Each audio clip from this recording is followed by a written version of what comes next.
production. And again, that's just all to protect the thermal loads and its historic lunar flyby. So the total distance we expect this vehicle to have traveled at Splashdown, 694,481 statute miles.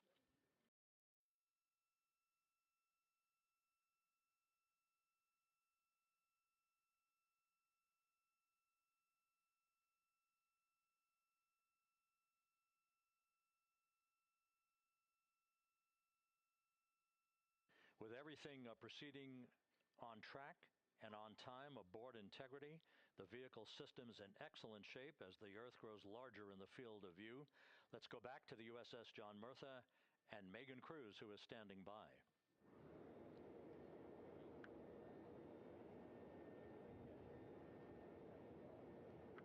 Hey, yeah, Rob, welcome back. Again, we are out in the Pacific Ocean, staged just about 6.5 miles from where we expect Orion to splash down now in just over an hour. How exciting, and the weather, awesome conditions here. I know you see some wind blowing around my hair, but really nothing to speak of when it comes to having to recover our astronauts, as well as no waves here, really. So yeah, we're expecting a really great day. Also, hopefully, some really great views. You can see behind me that some of the clouds are starting to break up, so that's really exciting. And now, of course, this ship has a lot of people ready and excited to welcome our crew back home, including Dr. Rick Schuring here. He is a NASA flight surgeon. Great to have you here, Rick. You too, Megan. It is a blessing to be out here this day with our teams. We've trained 3 years for this nonstop with the U.S. Navy and along with EGS, and we've so looked forward to this day. And you know, just by God's grace, everything's parting, the skies and everything. The crew's doing great. Looking forward to come back, and our teams are ready. So this is one of those days you've dreamt about, and now it's finally here, and we're ready, and just thankful to be a part of it. Yeah, and you play a really integral role. When was the last time you spoke to the crew, and how are they feeling in this last hour before splashdown? Sure. Yeah, so the crew woke up, when they splashed down, they were woken up about 8.5 hours ago. Me and my fellow crew surgeons, Doctors Chris Haas and Rafi Kumjian from the Canadian Space Agency, spoke with them about 6.5 hours ago, just to double check on how they were doing, if there's any medical issues, you know, how they slept, and then kind of go over their landing day protocol for their medications, for what we call a fluid load, to try to replace some of the fluid and electrolytes that they've lost with just a normal space adaptation. Once they got to space, they kind of have to replace some of that fluid to help them with the whole landing kind of readaptation to 1G, which they haven't done for the last 10 days. And then just kind of let them know how things are going to play out, you know, out with the open water teams all the way until we finally get to the med deck. So they were very pumped up, very hurried though. They had a lot of cabin configuration, a lot of things to get ready. So they're excited, but also very focused on the job that they had to do. So like again, we've trained a long time for this, and we're ready. And you said some medications. I mean, those are kind of just to mitigate the effects of, obviously, their more than 695,000 mile journey back to Earth. It's just like anti-nausea medication, right? Yeah, exactly, Megan. The you know, astronauts are very healthy, fortunately, and even when they come back in reentry, you know, the human system is very kind of dynamic. It has to readapt very quickly, and one of the most common responses they get is just some stomach awareness, to some nausea, even to some vomiting. And you know, with our crews that land out in Karagana, the Soyuz crews or our SpaceX crews, you know, they all kind of experience the same thing. This will be the first time we're landing in water since December 1972, and I worked with all the Apollo astronauts years ago, and they all told me that, you know, landing in the water, especially in the Pacific, can be very provocative. So we take steps to give them medicines to really mitigate some of that nausea, vomiting, help them feel a little bit better, and also sometimes just use a little anti-inflammatory medicine just to help with coming back to 1 Earth, or 1G. The effects of microgravity, especially as you age and you have a little arthritis, you feel great in microgravity, and everyone kind of curses coming back to the ground like, oh dang, 1G, but so that helps a little bit. But for the most part, the main thing is just replacing that fluid and then trying to help them with that transition back to 1G, and then we're ready to go. Yeah, and their health is assessed almost immediately after they splash down. Yeah, so we have Dr. Jesse Wang, and we have our independent duty corpsmen, who are the Navy version of paramedics, extremely highly trained, highly experienced Navy medics and divers, who will go out there, open the capsule about 25, 28 minutes after splashdown and do the first initial assessment. So Jesse and his team will go out there and look at each crew, kind of do their assessments, get vital signs, report back to Drs. Haas and Kumjian oxygenizing back in the med bay, let them know how they're doing, and then if they've got the normal kind of space adaptation kind of things, we expect that they're good to go on that. If anything, didn't go the way we want, they're all prepared for that as well. And Jesse and his team, I mean, this is their full-time job, taking care of sailors and folks who might be injured. We don't expect any injuries, but coming back, going 25,000 miles an hour down to 20 miles an hour is still a dynamic process. I've heard it described as kind of like a car crash, and then the crew will be ready to go, and Jesse and his team will make that transition to get them out to the front porch, do assessments on them again, call it to our med bay, and then once we have that and they're all good to go and the crew's feeling okay, we'll hoist them up in the helos. It's about a 3-minute flight back to the flight deck, and that's where me and the astronaut chief, Scott Tingle, will actually meet them.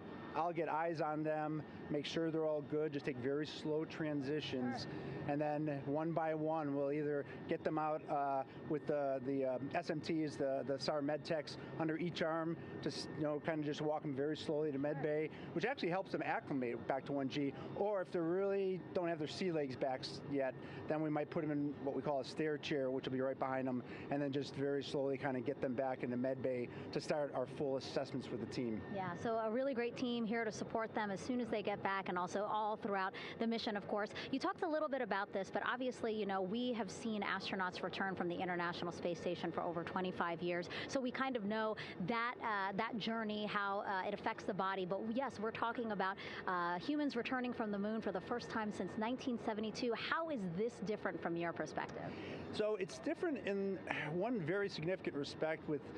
On Apollo, for exercise, they had something called the Apollo Exergenia, which was basically just a little canister with some ropes, and they would have some resistance and kind of do that. And the Apollo astronauts really liked that. They liked the ability to exercise, because you decondition from a musculoskeletal standpoint, you lose your strength and your stamina very quickly. We had something called the Orion flywheel, which was able to impart much greater loads in terms of resistance, so they're able to do squats, deadlifts, different things, not dissimilar to what the ISS astronauts do, but with a lot less room to do it. And they also did rowing activities for cardiovascular health, and the crews loved it. But for the lunar crews, the future lunar crews, maintaining that physical conditioning, which our astronaut strength and conditioning rehabilitation specialists, affectionately known as the ACERs, back in Houston, really work hard to get them in the best shape they're going to have to be in to get to the moon. That device hopefully will maintain that. And Apollo only had about a 4.3-day journey to the moon. Our astronauts are going to have about a 10 to 14-day journey. Right. So maintaining that physical fitness, that strength and stamina is going to be crucial for the success of being able to do those very physically demanding lunar EVAs. Right. So we're very excited about what the astronauts have said about the device and what they have to say about the role exercise plays, going to the moon. And also the mental benefit. Sure. They just really like sweating, breaking the sweat, and actually just feeling like they're just getting a workout. Right. Thank you so much, Rick. I really appreciate it. I know they're going to be in good hands, so we'll let you get back to it. Thank you so much. Megan, thanks for the time. Back to you, Rob. Okay, Megan, back here in Mission Control in Houston. Everything is moving along in order. This view of Reed Wiseman on the left, Victor Glover on the right. We have good suit leak checks. Everything aboard integrity is in excellent shape. The vehicle, with the Earth growing larger and larger in the field of view, we're now just about 8,200 nautical miles away from Earth and closing in for a splashdown just 1 hour and 5 minutes from now.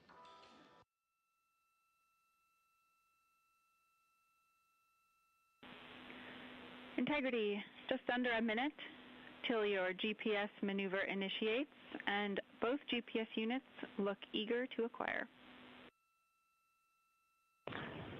Outstanding. Seats 3 and 4 are working on seat strap in now. Houston copies. Once again, as we start to close in on some of the major milestones, the first one coming up in just 31 minutes. And Integrity, just confirming the LCG gas trap was able to be closed out. Affirmative. Copy. Crew module, service module separation scheduled just 31 minutes from now. The key point of interest, of course, will be the performance of Integrity's heat shield during its high-speed entry back into Earth and the peak heating that is expected around the spacecraft of some 4,000 to 5,000 degrees Fahrenheit. On Artemis 1, as I think most folks know by now, we flew a trajectory known as a skip entry, in which we performed an initial dip into the atmosphere to bleed off some energy. Then we skipped out of the atmosphere and dipped back into the atmosphere before splashing down in the Pacific. But after the mission was over with, we noticed unexpected liberation of some of the charring effects on the heat shield known as AVCOAT. Before the flight, we had an opportunity to sit down and talk with Entry Flight Director Rick Henfling to get a perspective on what this all means and how the mission was redesigned to try to protect Integrity's heat shield to a higher extent. Let's take a look at that interview. Returning from the moon is a lot different than deorbiting from low Earth orbit. When we return from the moon, we expect to achieve velocities upwards of 36,000 feet per second.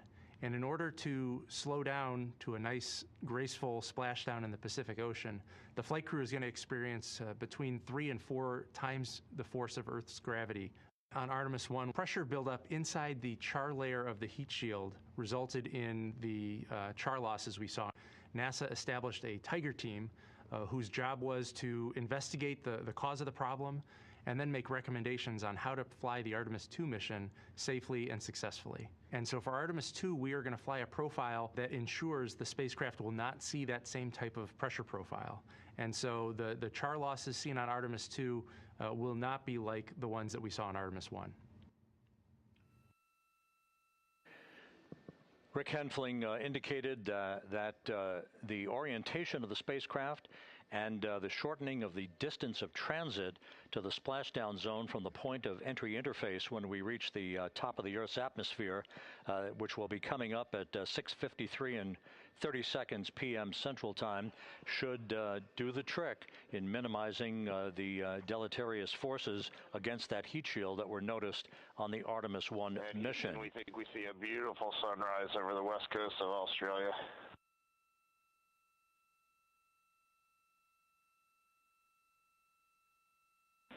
We copy. Commander Reed Wiseman reveling in his final hour in space on this mission as Integrity is passing over the southwest coast of Australia now at an altitude of some 7,600 nautical miles. That will begin the southwest and northeasterly transit across the Pacific Ocean. Let's talk a little bit more about some of the highlights and some of the numbers associated with the points of interest here. We are 27 and a half minutes away from crew module service module separation. That will be followed about 3.5 minutes later by the raise burn that we've discussed, a 19-second burn of Integrity's thrusters to fine-tune its angle of attack as it enters the Earth's atmosphere. Entry interface is scheduled 47 and a half minutes from now. That's the point at which we will reach the top of the Earth's atmosphere, traveling about 34,882 feet per second at an altitude of 400,000 feet. Just 24 seconds after entry interface, we will begin a blackout period of 6 minutes in duration at 6:53 and 54 seconds p.m. Central Time. Now, right about 10 seconds after the blackout period begins, we are expected to reach peak speed, which would be 24,661 miles an hour. That'll be about 103 miles an hour short of the velocity record set by the Apollo 10 astronauts, Tom Stafford, Gene Cernan, and John Young, when they returned from the moon on the Apollo 10 mission in 1969. That blackout period is expected to last 6 minutes in duration. At 6:54 and 52 seconds p.m. Central Time, we'll reach our peak heating period of about 4,000 to 5,000 degrees while we're in a communications blackout from Integrity and its astronauts. That blackout should end at 6:59 and 55 seconds p.m. Central Time, at which point we expect to regain communications with the crew. Capcom Jackie Mahaffey here in the flight control room will be talking to the crew, calling them, and we'll await a response from the crew as they come out of that blackout period. And at that point, their altitude will be just 157,000 feet above the Earth, traveling at 13,000 feet per second with a range to splashdown of just 147 nautical miles. From that point on, the next key series of events will be the deployment of a series of parachutes that we discussed before. First, the forward bay cover chute deploy that will pull the forward bay cover away from the top of Integrity, followed by drogue chute deploy and then the main chute deploy that's expected at 7:04 and 44 seconds p.m. Central Time. That will begin the gentle descent of Integrity towards its splashdown at just a velocity of just 19 miles an hour, and that will begin the recovery operations that you just heard Megan Cruz discuss with her folks on the USS John Murtha. All of Integrity's systems in great shape. The crew is suited up. Leak checks complete as we stand by for the next major milestone, which will be the crew module service module separation just 24.5 minutes from now.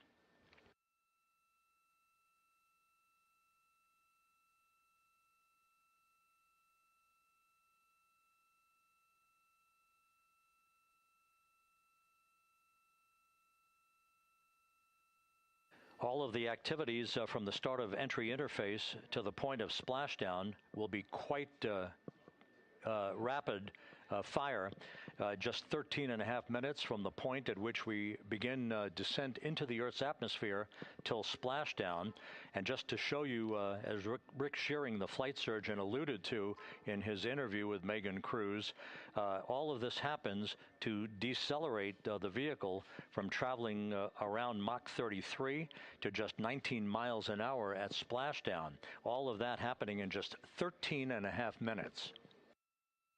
But the vehicle and the parachutes are all designed to support all of that, so we'll be standing by to report all that to you in sequential fashion as these milestones are ticked off and as we hear from the crew during its entry back into the Earth's atmosphere and ultimately when they emerge from the blackout period, and at that point we'll be just minutes away from splashdown.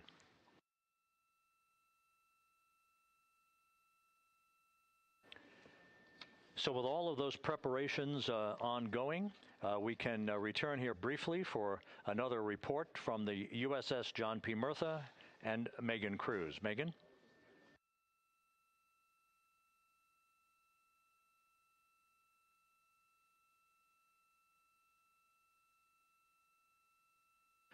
And we'll regain that communication with the USS John P. Murtha just momentarily. In the meantime, everything is on track aboard Integrity, the flight control team here in Houston, led by Entry Flight Director Rick Henfling. The voice you will hear talking to the crew is that of Jackie Mahaffey. She will be reporting everything to the crew and receiving their reports as they enter the Earth's atmosphere for their 13.5-minute plunge back into the atmosphere for splashdown off the coast of San Diego.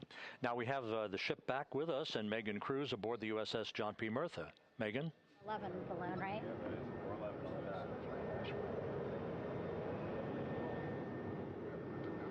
Hey, Rob, yeah, the excitement is really building here on the ship. I'm watching right now one of the weather balloons being lofted up from the ship. Again, weather balloons, very important for us to make sure that we are tracking the right kind of weather and also the data that's needed for what's called our Sasquatch team. Again, it's a team out of NASA that basically makes sure that the debris that comes off of Orion, again, some of those pieces of the parachute system, make sure that they don't fall on us here in the sea, and also our aerial assets, our folks in helicopters. So watching that float away right now. But with me right now is Captain Eric Kenny.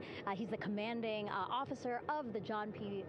Murtha naval ship. Thank you so much for being here. There are so many moving parts that you have to keep an eye on. That's absolutely right, yeah. But first of all, on behalf of the crew of USS John P. Murtha, Megan, thanks for having me on today. Happy to tell you what we're doing and excited to get the interview started. Yeah, absolutely. Why don't we actually take a look at the flight deck here? We'll start there. Basically, we also, while watching this weather balloon float away, we noticed all 4 helicopters leave the flight deck. We now have an empty flight deck. We had 2 imagery helos as well as the 2 crew helicopters that will go recover the crew. This is just one of the many things that, again, our ship of 550 people, it's something that you oversee as commanding officer. Yeah, absolutely. Every commanding officer, I would say really every naval service member, our priority is always safety. And as the commanding officer, I take that as one of my primary roles here on board. Mission accomplishment is important, safety always. So my day really has, I would say my message to the crew has sort of changed over the past 24 hours. As we're leading up to today, we've been building up the excitement and motivating the team for the training that we've executed. But really over the past 24 hours, now I'm trying to get us to slow down a little bit.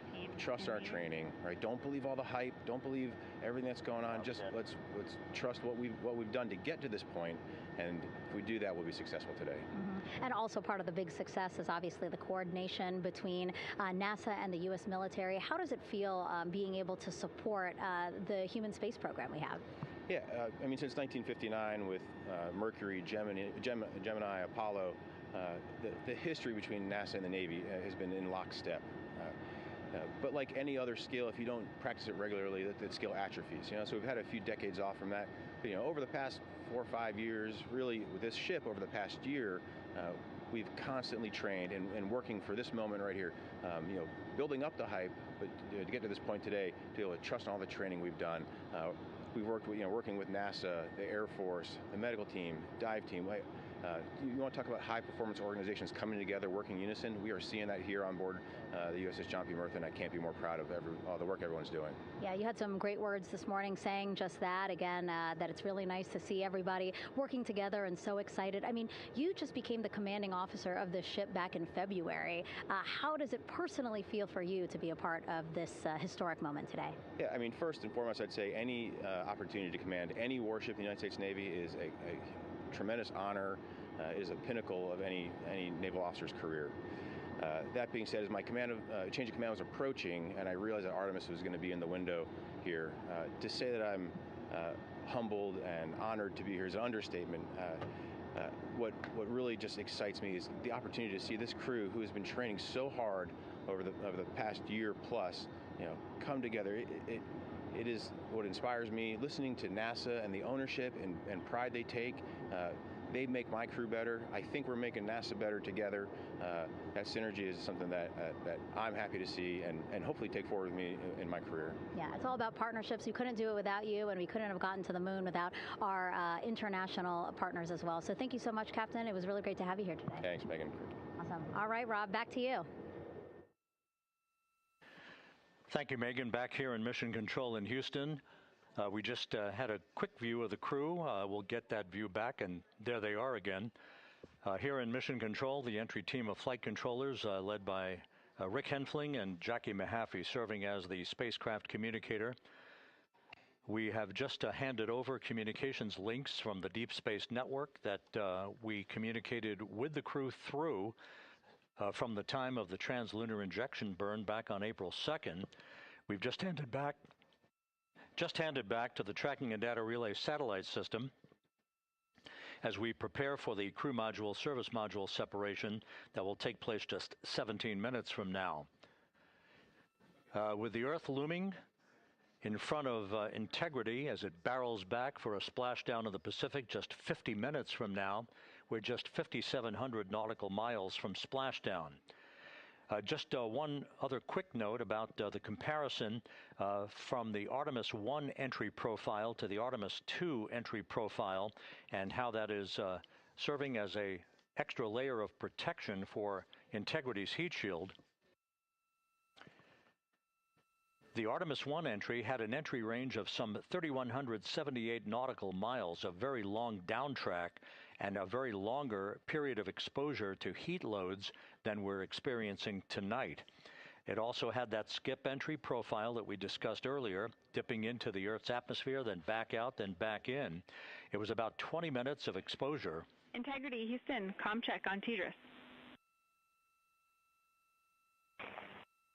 Jackie, we have it loud and clear on TDRS. We have you the same. And there's one of the weather balloons being deployed from the USS John P. Murtha.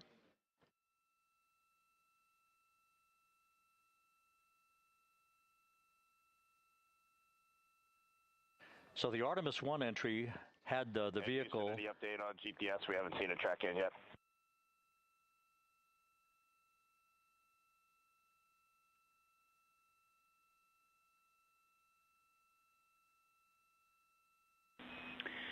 Reed, we are watching. We are starting to get into the window where they may start acquiring, so should be within the next 10 minutes. Okay, sounds good. We're holding at step 17 and getting ready for CM-RCS hot fire.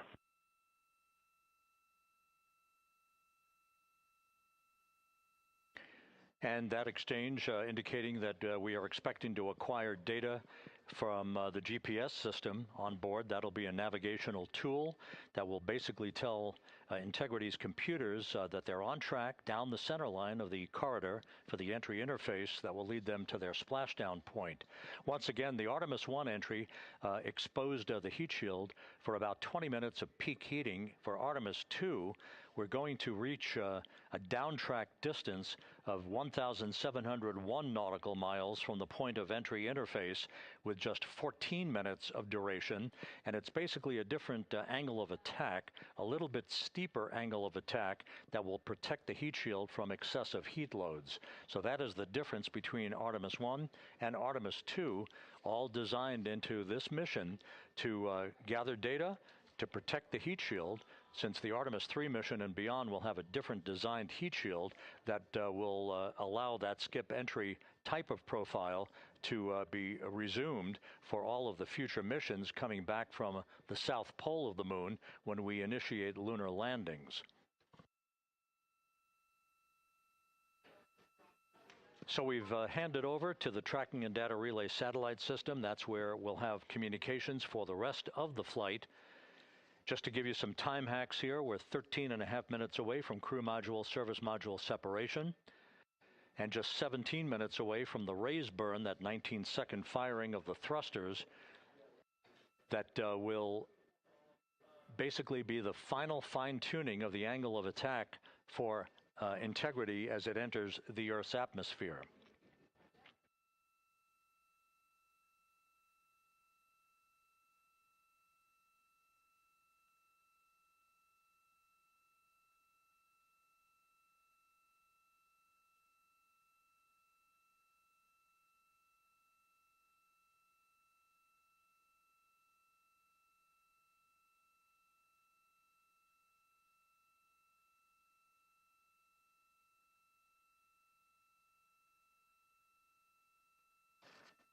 And once again, a dueling box view of some of the assets that are involved in recovery operations today. The Integrity, cabin configured, all crew suited and seated. Houston copies. That confirmation from Reed Wiseman aboard Integrity, as you see the assets being deployed to the splashdown zone. At the time of splashdown, we expect the John P. Murtha to be about 5 miles away from Integrity, keeping a safe distance until we are sure that the vehicle is in the water and upright, and that it is in a good configuration system-wide for the recovery teams to begin to approach the vehicle to erect that inflatable raft. 2 minutes to CM-RCS warm-up hot fire. We're ready. That call from spacecraft communicator Jackie Mahaffey indicating that we're 2 minutes away from a quick burst of the reaction control system.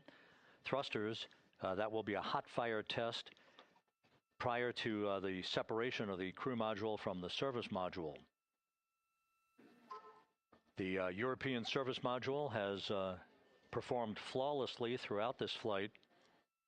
Everything, all the burns that had been prescribed for that service module have been executed on time and without a problem. There is the European flight control room that has overseen the manufacturing, the design of the European service module. They deserve quite a bit of credit on this mission for not only propelling the Integrity and its astronauts toward the moon, but also conducting the fine-tuning of its trajectory to bring it to this point where we are dead spot on down the middle of the corridor trajectory-wise to bring Integrity down for its splashdown in the Pacific just 44 minutes from now.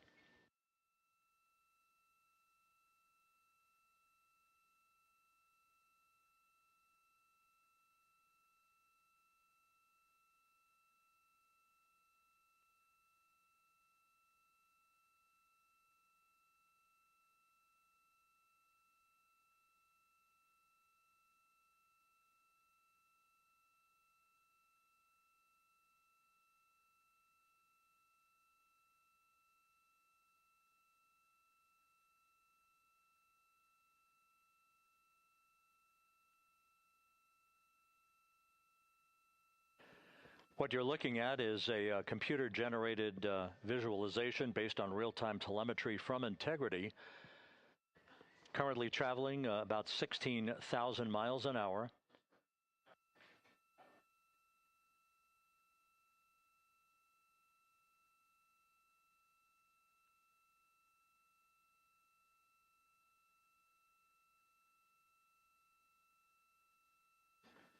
Integrity traveling about 16,000 miles an hour. For the prop cautions, we're taking a look. Copy that. Now just about 5,100 miles from Earth. Splashdown scheduled 43 minutes from now. We're just 9.5 minutes away from the crew module service module separation.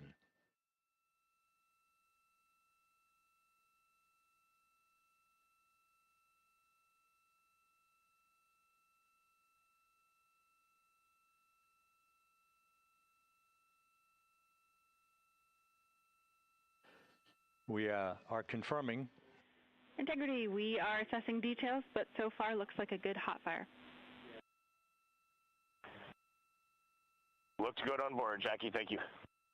And Jackie Mahaffey took the words out of my mouth. I was just about to say that we had a good hot fire test of the thrusters in advance of the crew module service module separation that's coming up just 8.5 minutes from now.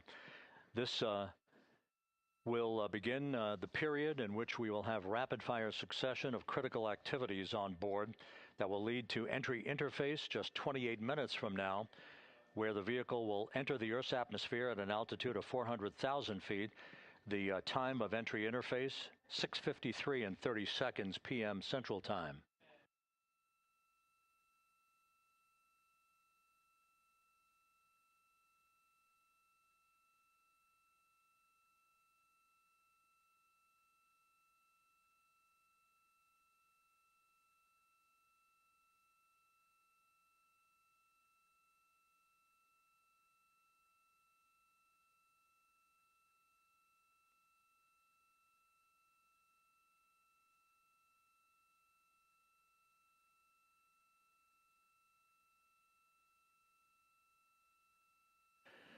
Integrity's astronauts were awakened at mid-morning to begin their entry preparations. And propulsion officer now reports a good hot fire test in preparation for the crew module service module separation.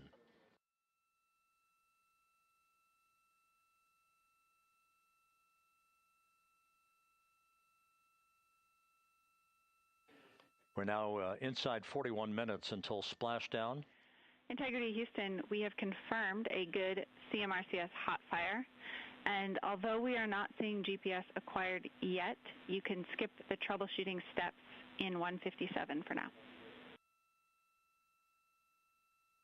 Integrity copies.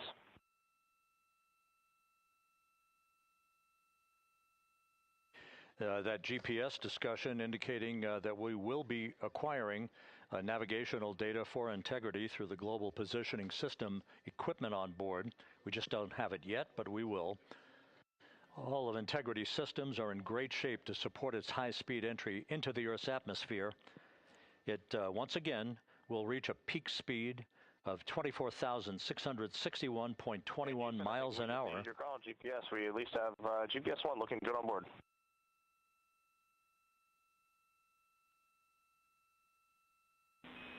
We are confirming.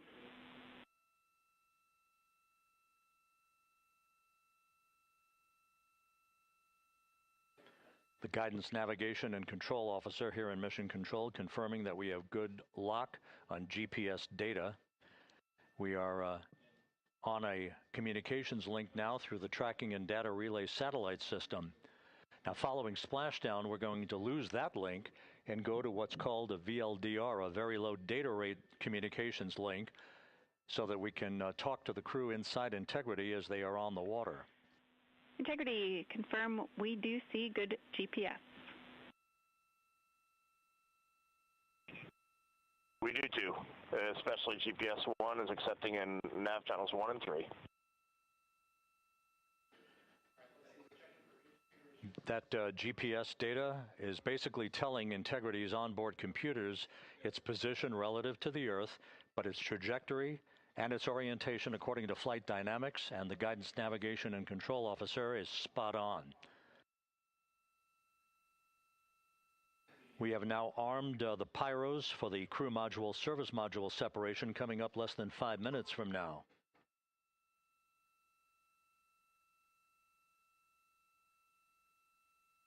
Once again, just 10 seconds after entry interface, we will see Integrity reaching its peak speed of 24,661.21 miles per hour. That will be just seconds before we begin a 6-minute blackout period. Integrity, Houston.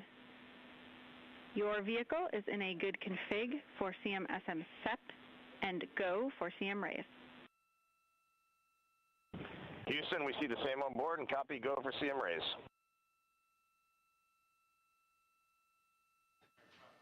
That CM raise referred to as the slight firing of 19 seconds by Integrity's thrusters with a change in velocity of 9.9 feet per second, a slight nudge of the aft end of the vehicle so that it's tilted a bit upward, providing the final angle of attack as the vehicle enters the Earth's atmosphere, this being the mitigating factor that will reduce heat loads on the heat shield as we reach a point downrange from the start of entry interface, some 1,701 nautical miles to the splashdown site.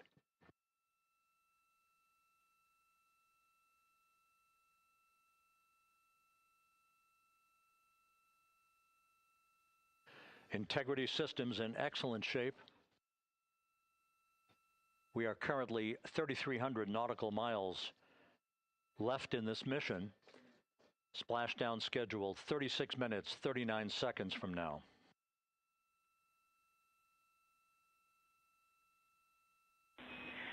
Integrity, Houston. For the 2 enabled prop cautions, what happened is while the thrusters were firing, multiple pressure sensors on each of the strings diverged a bit from each other. Those limits look to be set pretty tight. We think it could happen again when the thrusters fire in the future, so we are going to suppress those messages. We concur with suppress, not inhibit. Thank you. That exchange between Jackie Mahaffey, our Capcom for tonight, and Reed Wiseman aboard Integrity, indicating basically to ignore sensor data. All of Integrity systems are in good shape.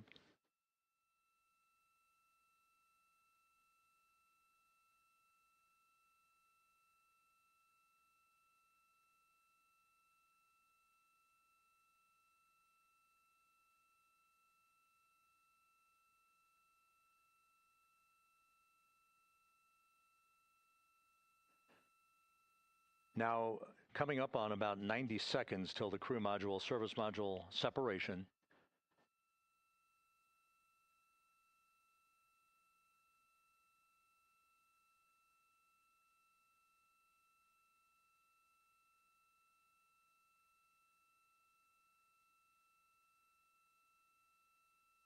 All quiet here in Mission Control as we enter the most critical phase of the completion of this flight. All of the preparatory activities leading up to the vehicle entering the Earth's atmosphere just 21 minutes from now.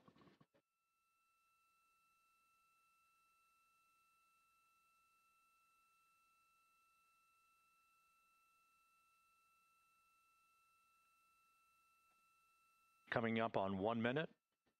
Mark, 1 minute till crew module, service module separation.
And we have confirmation of crew module, service module separation, and a great view, albeit momentarily. Houston, good step on board. Houston copies and concurs. The European service module now separated from Integrity, a job well done. Integrity, no action for the 4 CDH cautions. Those are SM related, not applicable. Integrity.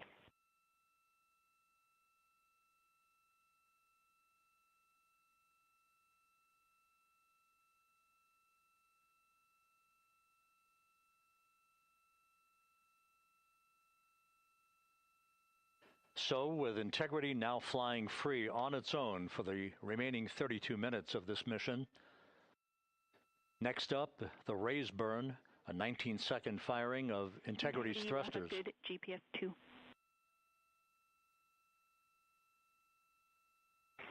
Integrity copies, good GPS 2. Coming up on the 2-minute mark until the raise burn. Again, this is the final tweaking of the orientation of Integrity to put it in the right angle, if you will, the angle of attack that it will fly in during its entrance into the Earth's atmosphere. Entry interface now just 18 minutes, 25 seconds away. This is a visualization, but driven by real-time telemetry. This is the maneuvering of Integrity to the raise burn orientation. Just 2,800 miles from Earth.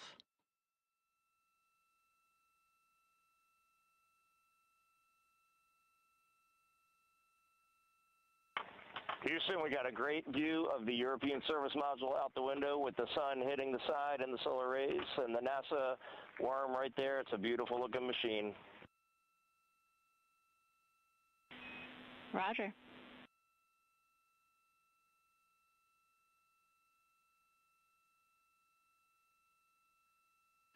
And we have completed the maneuver to the raise burn orientation, 1 minute away from the raise burn.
And the crew module raise burn is underway, a 19-second firing of the thrusters, and we have a completion of the burn.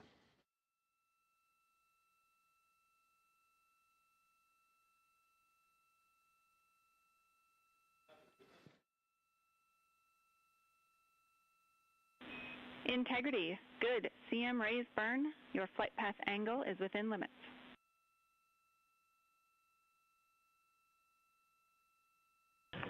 Integrity copies. Looks good on board, Jackie.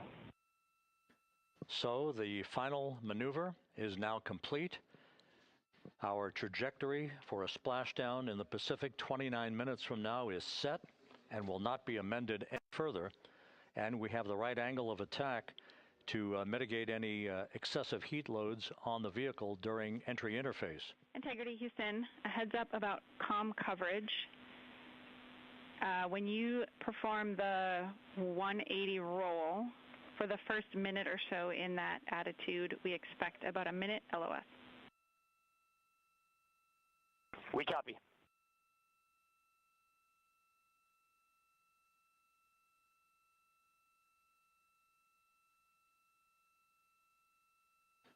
So for those who are watching the series of events coming up, we will enter the first traces of Earth's atmosphere 14 minutes, 45 seconds from now. 6:53 and 30 seconds is what is pegged for entry interface at an altitude of 400,000 feet, traveling at approximately 34,800 feet per second, range to touchdown or splashdown 1,701 nautical miles. 24 seconds after entry interface, we will enter a 6-minute blackout period in which we will lose communications with the crew. This is expected due to the buildup of plasma around the vehicle. That's an ionization effect due to the collision, if you will, of the velocity of the spacecraft with the friction of the Earth's atmosphere. That 6-minute blackout is expected to begin at 6:53 and 54 seconds p.m. Central Time. During that period of time, we will reach our peak speed of 24,661 miles per hour. That comes just short, based on unofficial data from the flight dynamics officer right now, will come just short of the velocity record set by Apollo 10 of 24,791 miles per hour in 1969. We expect peak heating on the vehicle at 6:54 and 52 seconds p.m. Central Time, a minute and 22 seconds into entry interface. At that point, we will be just 204,000 feet above the Earth, traveling at 33,000 feet per second. The blackout period is expected to last 6 minutes. We expect that blackout period to end at 6:59 and 55 seconds p.m. Central Time. From the end of the blackout period until splashdown, it is just 7 minutes, at which point we'll start deploying the series of parachutes to slow Integrity down to an ultimate splashdown velocity of just 19 miles an hour. We see the same, waiting for the 180 rolls.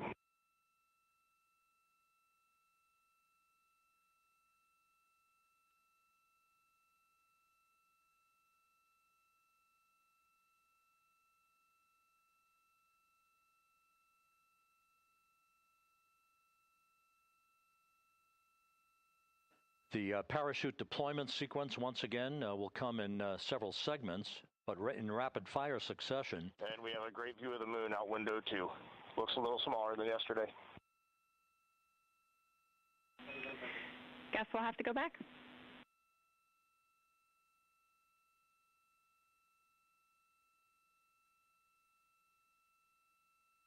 Reed Wiseman and Jackie Mahaffey exchanging discussion on a view of the moon that Integrity's astronauts are seeing in the final minutes of this mission that will be completed with splashdown just 25 minutes from now.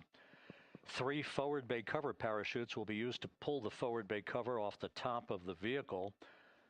Then 2 drogue parachutes will be deployed to slow and stabilize the crew module during its descent, followed by 3 pilot parachutes that will lift and deploy the main parachutes from the forward bay.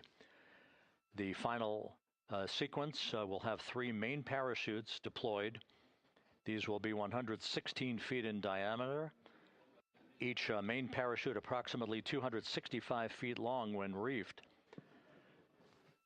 The parachutes will ultimately slow Integrity down from its peak speed of almost 33 times the speed of sound to a gentle 19 miles an hour at splashdown.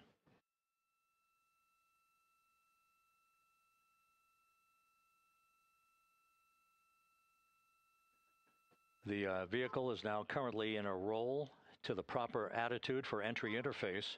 Our trajectory is right on according to flight dynamics.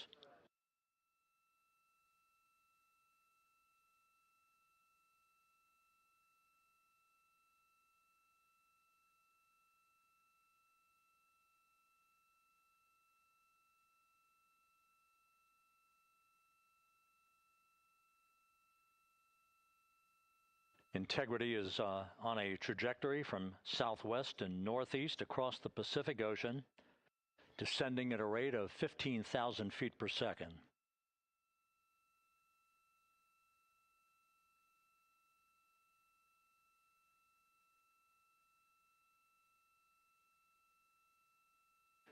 Range to touchdown 4,300 nautical miles, all the systems in excellent shape.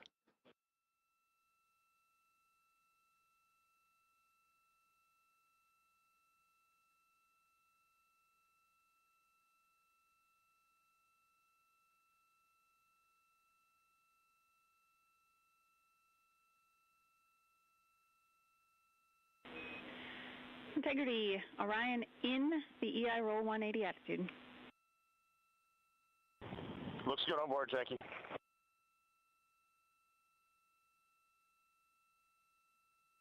This view out of one of Integrity's windows. We had a call for 3 good baros. Those are barometric pressure sensors that feed altitude and rate of descent information to Integrity's computers that will trigger the parachute deployment sequence. We are less than 9 minutes away from entry interface, 22 minutes from splashdown.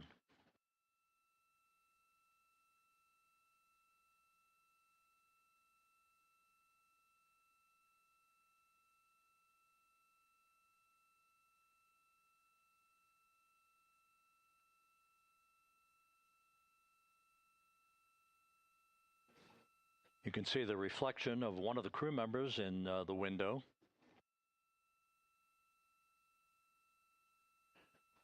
Out in the Pacific, the weather conditions remain go.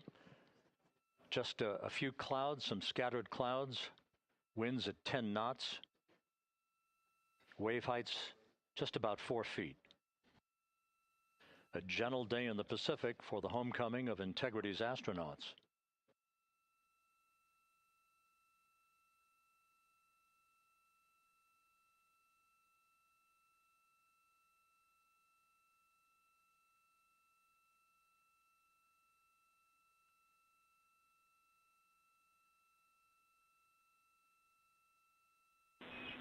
Integrity back in EI attitude.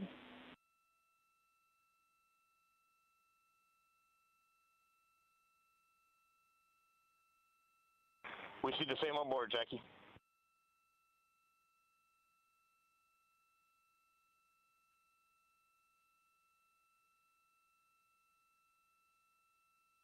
Houston, purge is complete.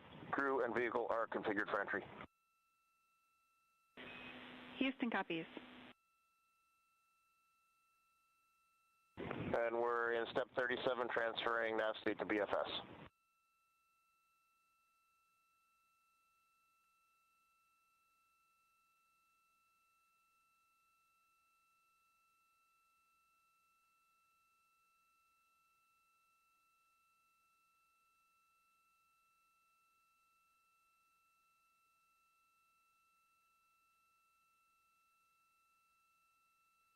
And Houston, in instruction 509, we are not below 0.2.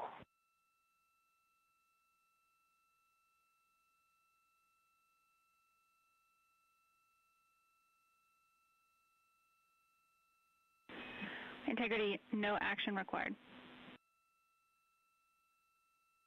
Integrity.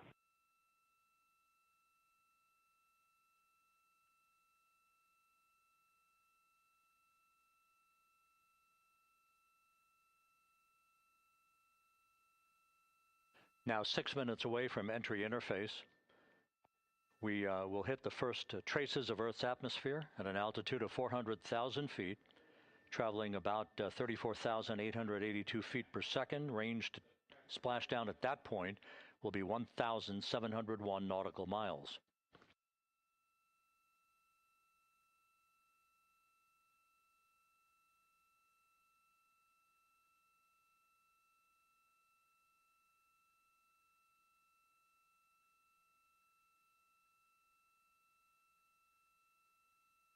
And once again, just a reminder, some 24 seconds after entry interface, we do expect to lose communications with the vehicle and the crew during a 6-minute blackout period when a plasma shield will build up around the spacecraft due to the ionization, due to heating effects.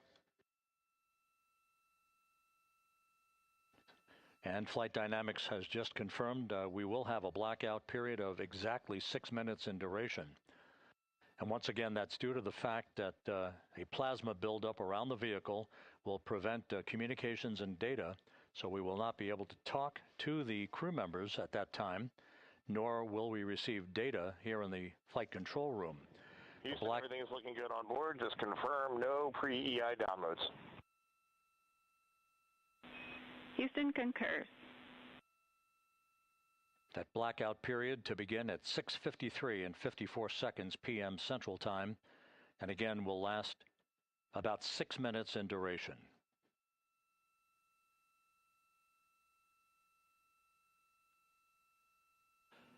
We're 4 minutes away from entry interface.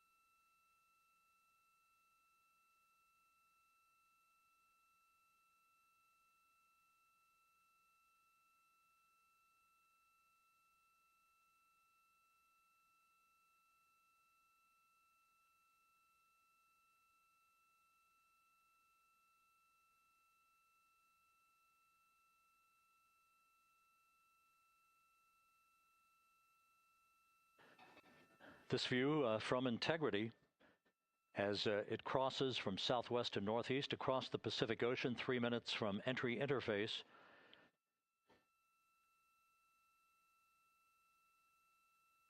"16.5 minutes till splashdown."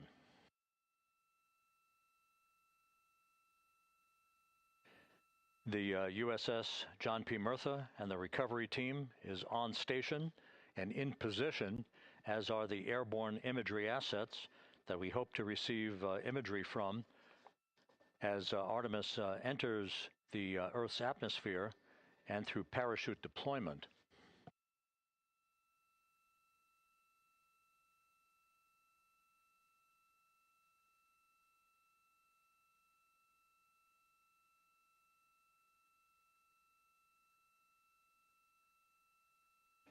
All of Integrity's systems are in great shape. The crew is ready to complete its mission just 15.5 minutes from now.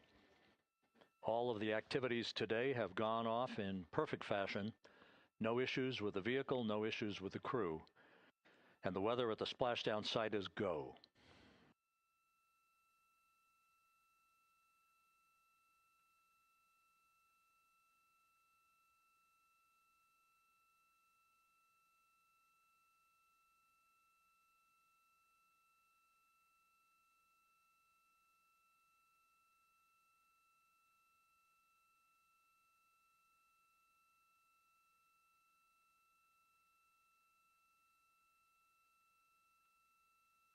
Coming up on 1 minute until entry interface.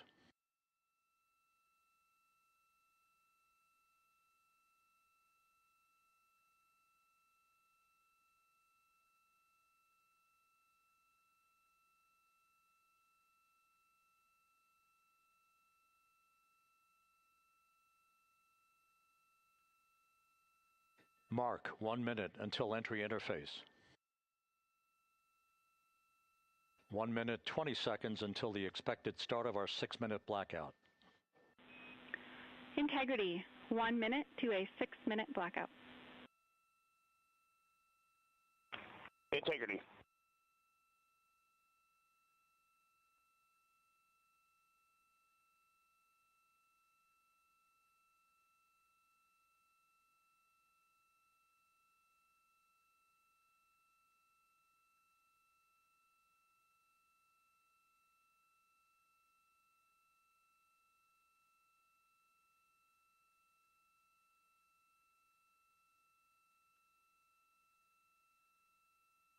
Ten seconds till entry interface.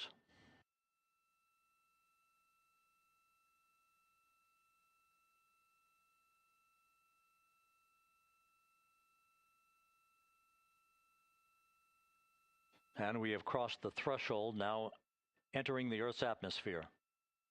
We're at 400,000 feet, traveling 34,800 feet per second.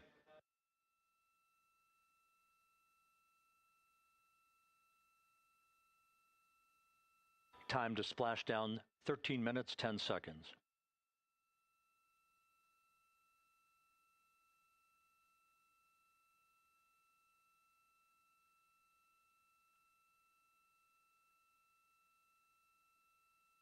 And as predicted, we've entered our communications blackout. This will be a 6-minute blackout period. No voice, no data from the crew.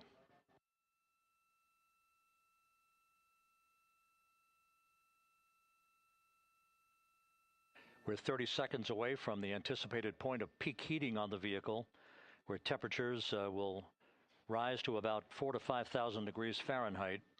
This is the true test of our trajectory.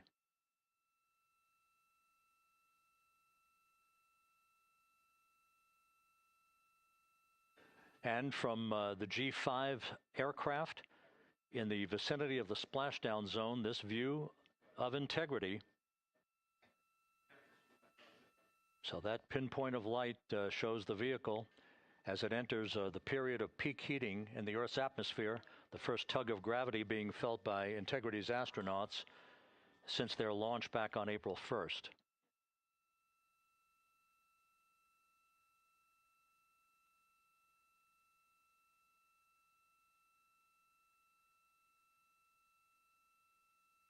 Four and a half minutes until the end of the blackout period. Time to splash down, 11 minutes, 33 seconds.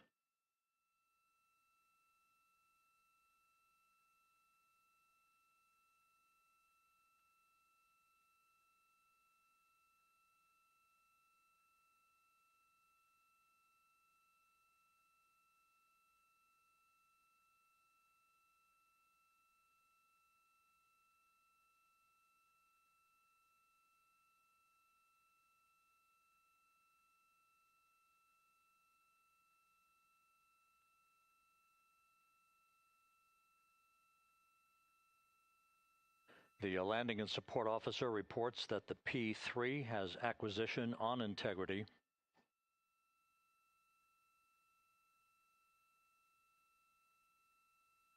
Three and a half minutes left in this blackout period. This is a visualization of the plasma buildup around the spacecraft and the repelling of that heat on Integrity's heat shield.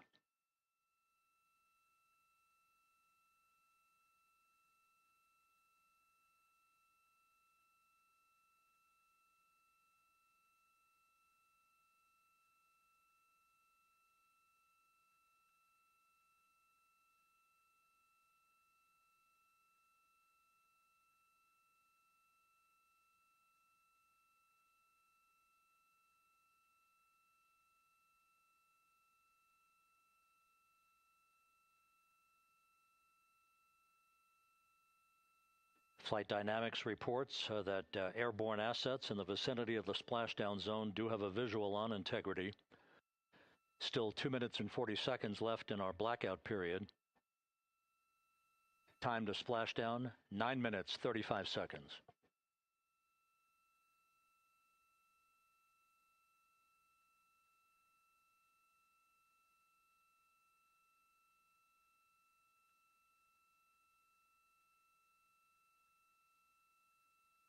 Multiple airborne assets as part of the recovery team all have visuals on integrity.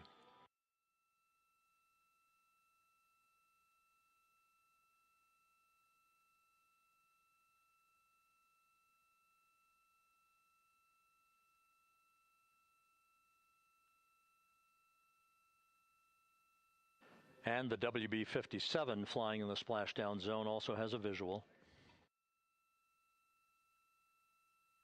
And the Navy helos also have visuals.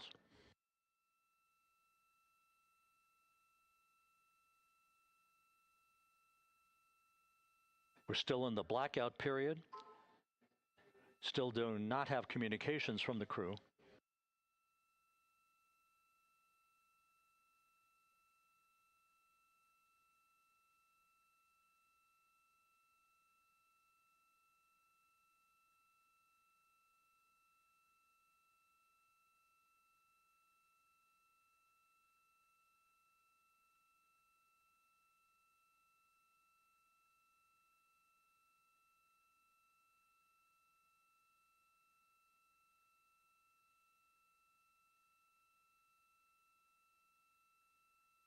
We're standing by for communications from the crew.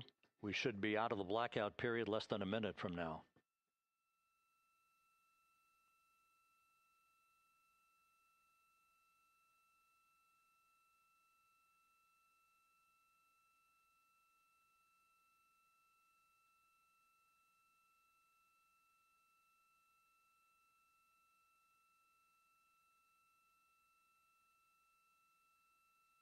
We are now processing data from integrity.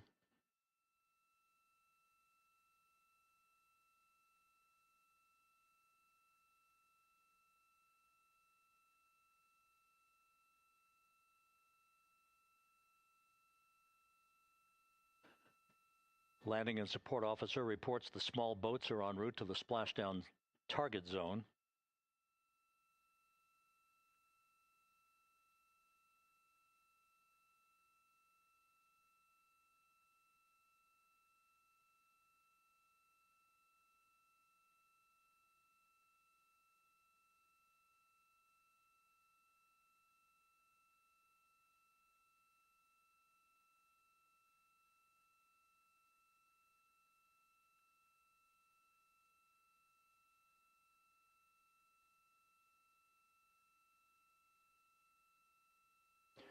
Passing through 150,000 feet, our trajectory is perfect. We're getting intermittent views of integrity. Still waiting to establish voice communication.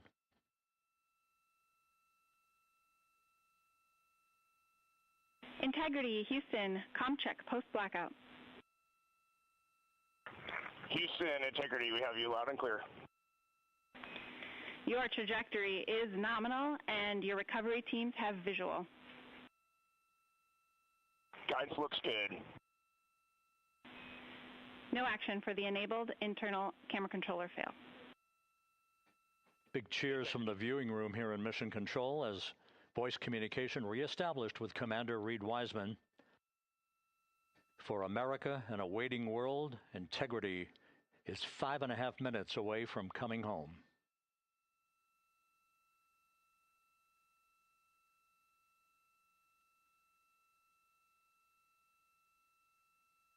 Passing 100,000 feet now. Range to splashdown 19 nautical miles.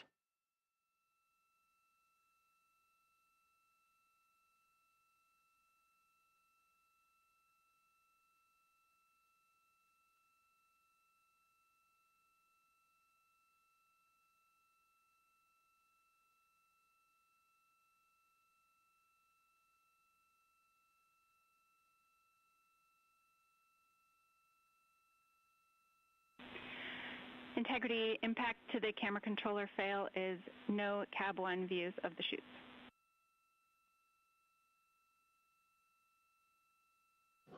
Integrity. We're processing good data through the GPS system. A good view of Integrity, time to splashdown 4.5 minutes.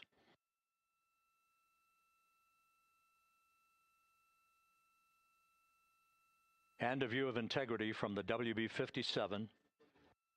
We're at 50,000 feet.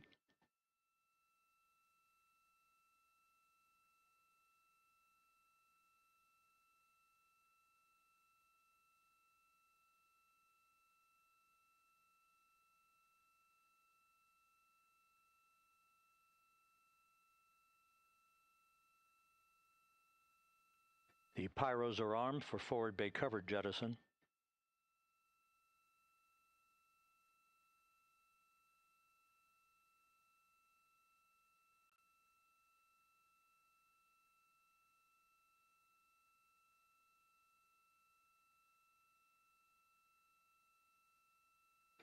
And there go the first series of parachutes. And we're on drogues. And Houston, we're visual 2 drogues out the window. 2 good drogue shoots. Next up. We copy, we see them. Next up, the deployment of pilot parachutes that will pull the main chutes out. Time to splash down 3 minutes and 10 seconds.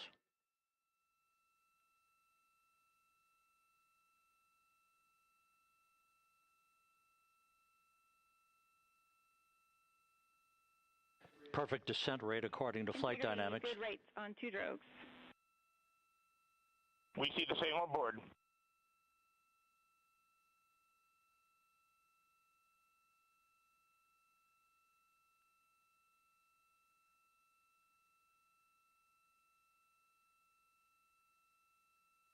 Passing through 10,000 feet, still on drogues.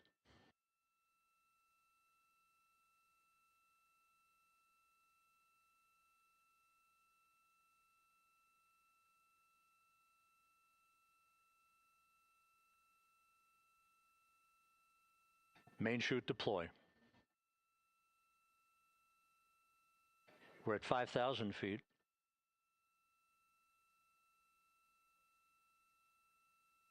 Search and recovery beacon has been activated on Integrity. And we have 3 good main chutes. Good 3 main chutes, good reefing, good descent rate. Good rates, and we see 3 good-looking parachutes.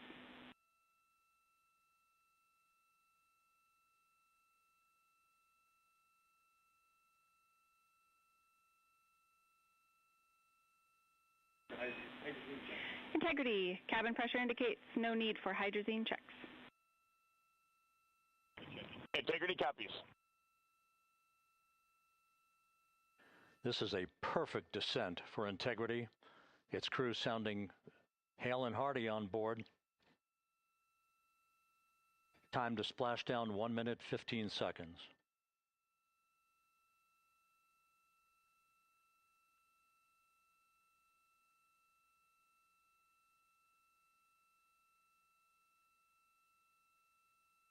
Integrity about to complete a journey spanning 694,481 miles from its launch from the Kennedy Space Center back on April 1st, and a trip around the moon.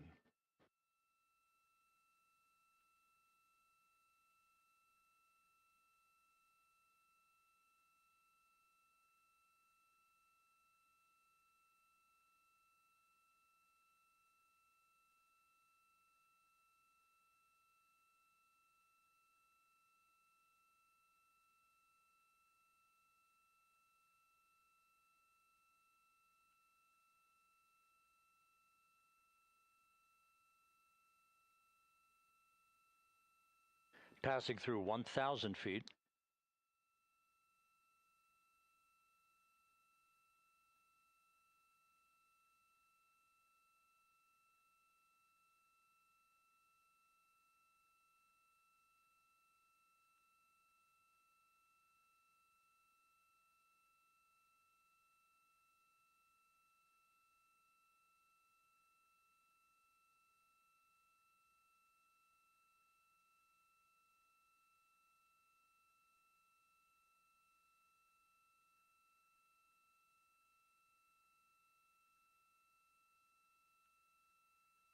Houston Integrity, splashdown, sending post-landing command now. Splashdown confirmed. Copy, splashdown, waiting on VLDR. Splashdown confirmed at 7:07 p.m. Central Time, 5:07 p.m. Pacific Time. From the pages of Jules Verne to a modern-day mission to the moon, a new chapter of the exploration of our celestial neighbor is complete. Integrity's astronauts back on Earth.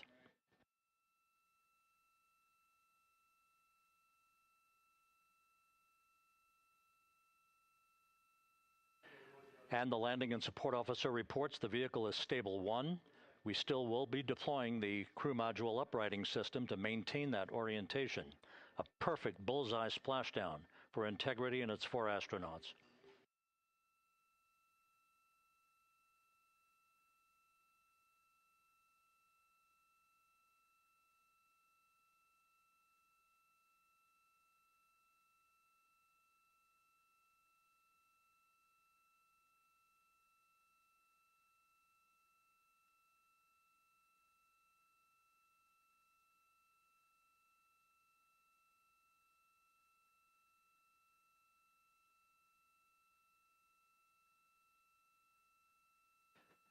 The unofficial splashdown time, 7:07 and 47 seconds p.m. Central Time. We'll get that refined for you. That would put the end of the mission at a mission elapsed time of 9 days, 1 hour, 31 minutes, 35 seconds.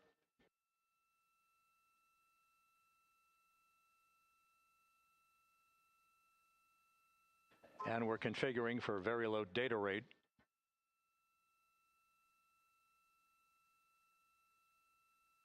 Once again, splashdown occurring in the Pacific, southwest of San Diego at 7:07 and 47 seconds p.m. Integrity Houston, comm check on VLDR.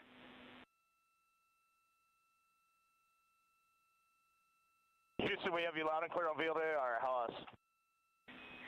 We have you the same. We'll meet you over in post-landing. Perfect communications established. What a journey. We are stable 1, 4 green crew members. Houston copies all. Reed Wiseman reporting 4 green crew members. That is not their complexion. That is the fact that they're in great condition. That's what that means. So stable 1, upright. The crew module uprighting system is being deployed. The 5 airbags being inflated through helium to maintain the upright configuration for the vehicle. This was a textbook entry and a textbook touchdown for Integrity. Reed Wiseman, Victor Glover, Christina Cook, and Jeremy Hansen back on Earth after a journey around the moon.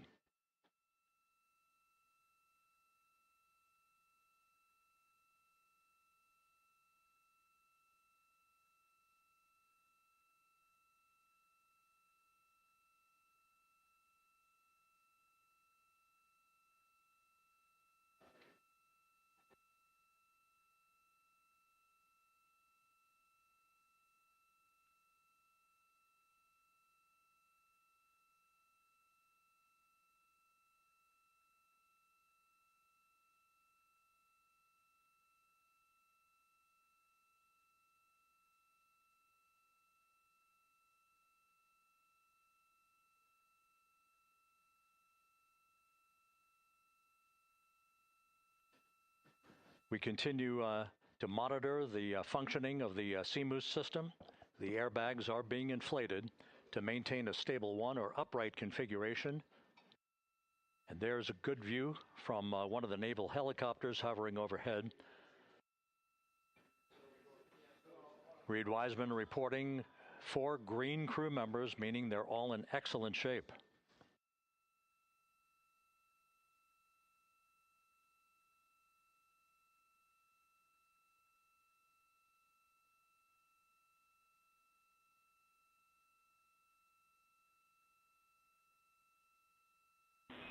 Integrity Houston for SAR beacon and radio.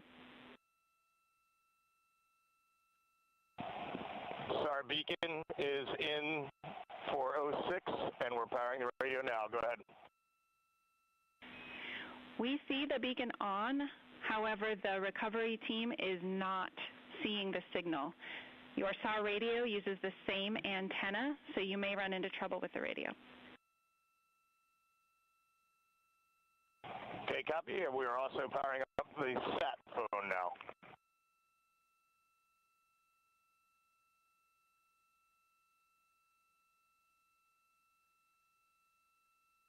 So Integrity is in great shape, and as the crew continues its post-splashdown timelined activities on board, Reed Wiseman once again reporting that all 4 crew members are in excellent shape. And we have 5 inflated airbags to maintain an upright configuration so that the recovery team can now begin a slow approach to the vehicle. Meanwhile, here in the flight control room, Entry Flight Director Rick Henfling is polling his team of flight controllers for the start of powering down the vehicle after a thorough systems check. We have no toxic gases to be concerned about, so the recovery personnel can approach the vehicle, but not until we have powered down the spacecraft. That's expected to take a few more minutes.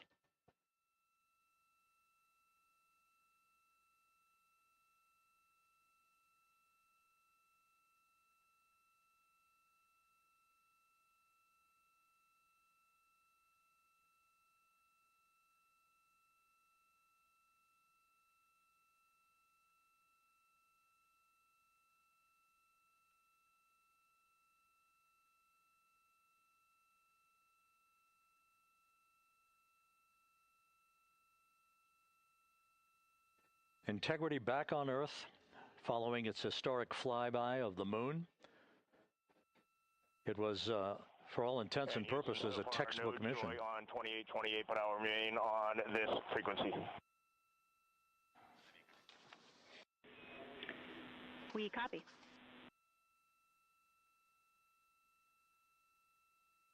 Reed Wiseman indicating some trouble with the SARSAT phone on board.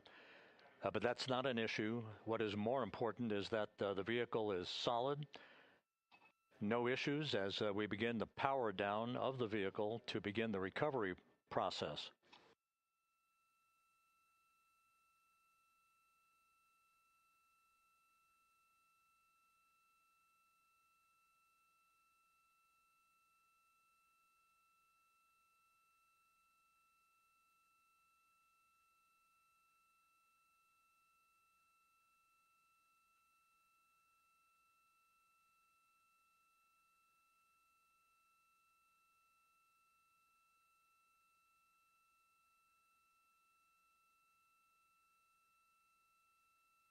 The propulsion officer here in Mission Control reports that we have safed the prop system on Integrity. Can you say again? That was very weak and broken.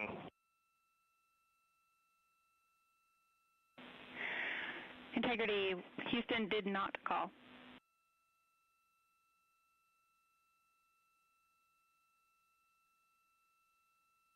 Copy that, Houston. It might have been on the SAR radio. Stand by.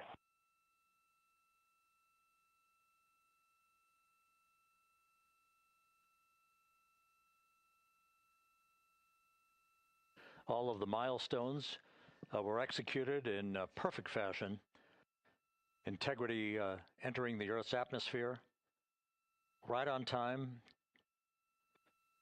reaching its peak speed shortly after a blackout period began. We emerged from the blackout period, but the recovery imagery airborne assets were able to pick up Integrity's descent almost immediately through entry interface, tracking the vehicle all the way down. And finally, you saw the sequence of chute deployments. First, the forward bay cover being pulled off the top of the vehicle by a series of 3 parachutes. Then the drogue chutes were deployed, followed by the 3 main chutes that slowed the splashdown velocity of Integrity to just 19 miles an hour.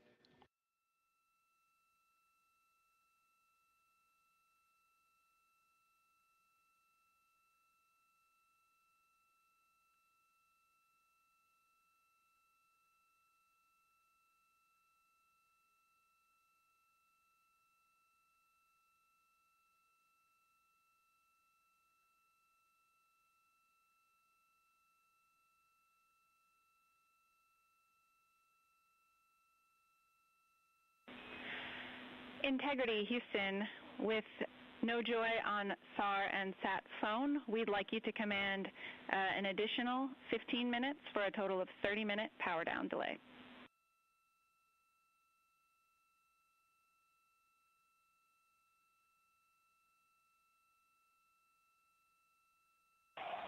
All right, Jackie, we have selected T/D+30. No joy on SAR radio or sat phone. And stand by, we have the master diver on SAR radio. Please hold comms. Hey, Lily, excuse me. Hey, Jackie, we just got the master diver on SAR.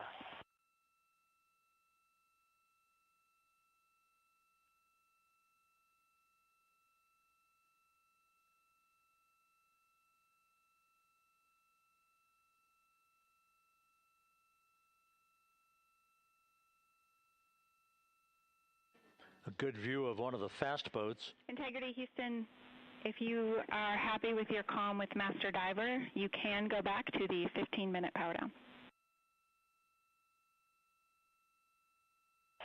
Okay, stand by. Yeah, we'll confirm here in a second. The crew on board Integrity coordinating with the flight control team in Houston here in Mission Control on the timing of the power down of the vehicle, which will be the precursor to the recovery teams approaching the spacecraft. There are no issues with Integrity. We've had a bit of broken capability in establishing a SARSAT or satellite phone communications capability between the crew on board Integrity and the recovery team. That will get sorted out here shortly. There's plenty of cooling on board Integrity, so there's no rush to begin the power down. To call you on the sat phone and not getting an answer there either. Concur. We haven't had anything come through.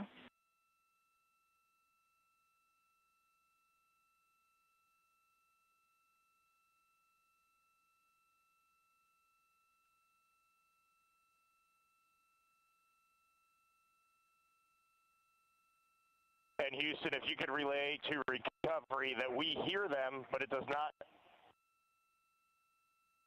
appear as though they are hearing us.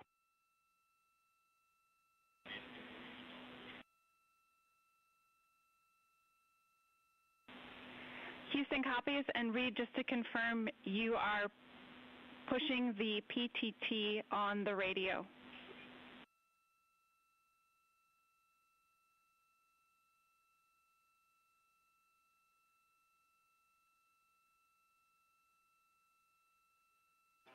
So as we continue to sort out the communications between Integrity and the recovery teams, we are standing by for the initiation of the power down procedures that, as you see, the recovery teams are moving towards the side of the capsule. The next major event will be the erection of that large inflatable raft called the front porch. That will be the port of call for the crew as they're being extracted one by one from the vehicle.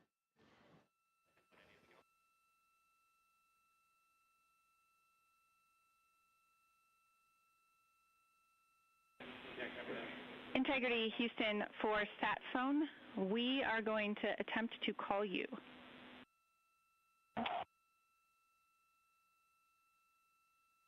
Good idea, standing by. And Jackie, yes, we are pushing the push to talk, the two buttons on the left side of the radio below the up-down arrows. We are utilizing them. I'm rebooting the radio to see if we get good comms.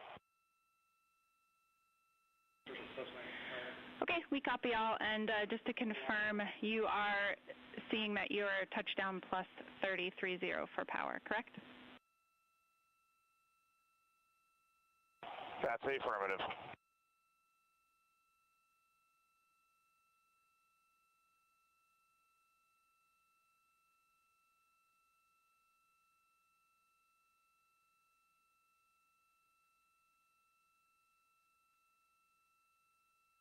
We are trying a backdoor approach to have Mission Control here call the crew on their satellite phone.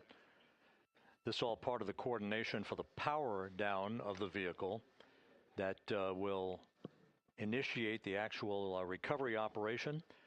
The first boats with the Navy divers on board are standing by, waiting to close in on Integrity to begin the process of erecting the large inflatable raft that's called the front porch that will be where the astronauts are extracted from so that they can have a few minutes to get their land legs back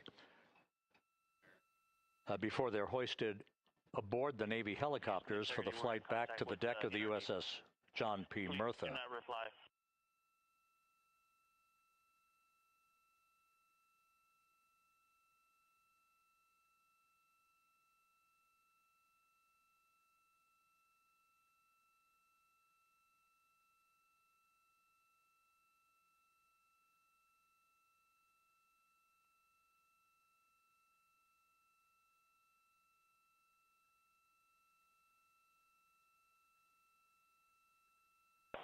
And Houston, please don't reply. NRD, very weak, but readable. Master Diver, we can hear, but they cannot hear us.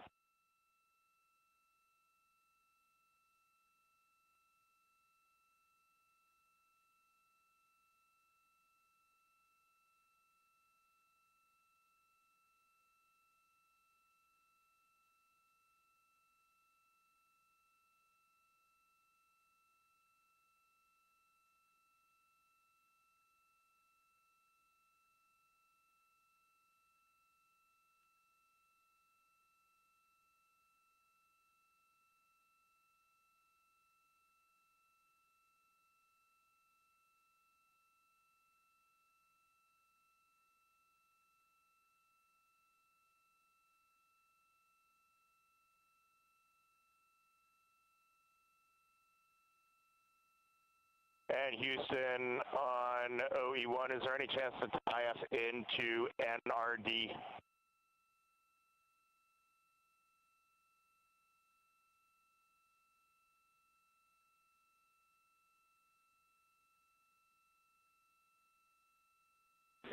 Checking.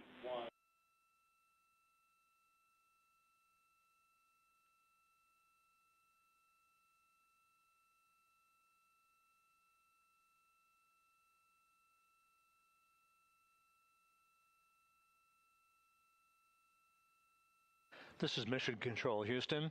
While we stand by for the establishment of communications between Integrity and the recovery team that is basically standing by very close to the spacecraft, we're going to go to the deck of the USS John P. Murtha, where Megan Cruz is standing by with Administrator Jared Isaacman.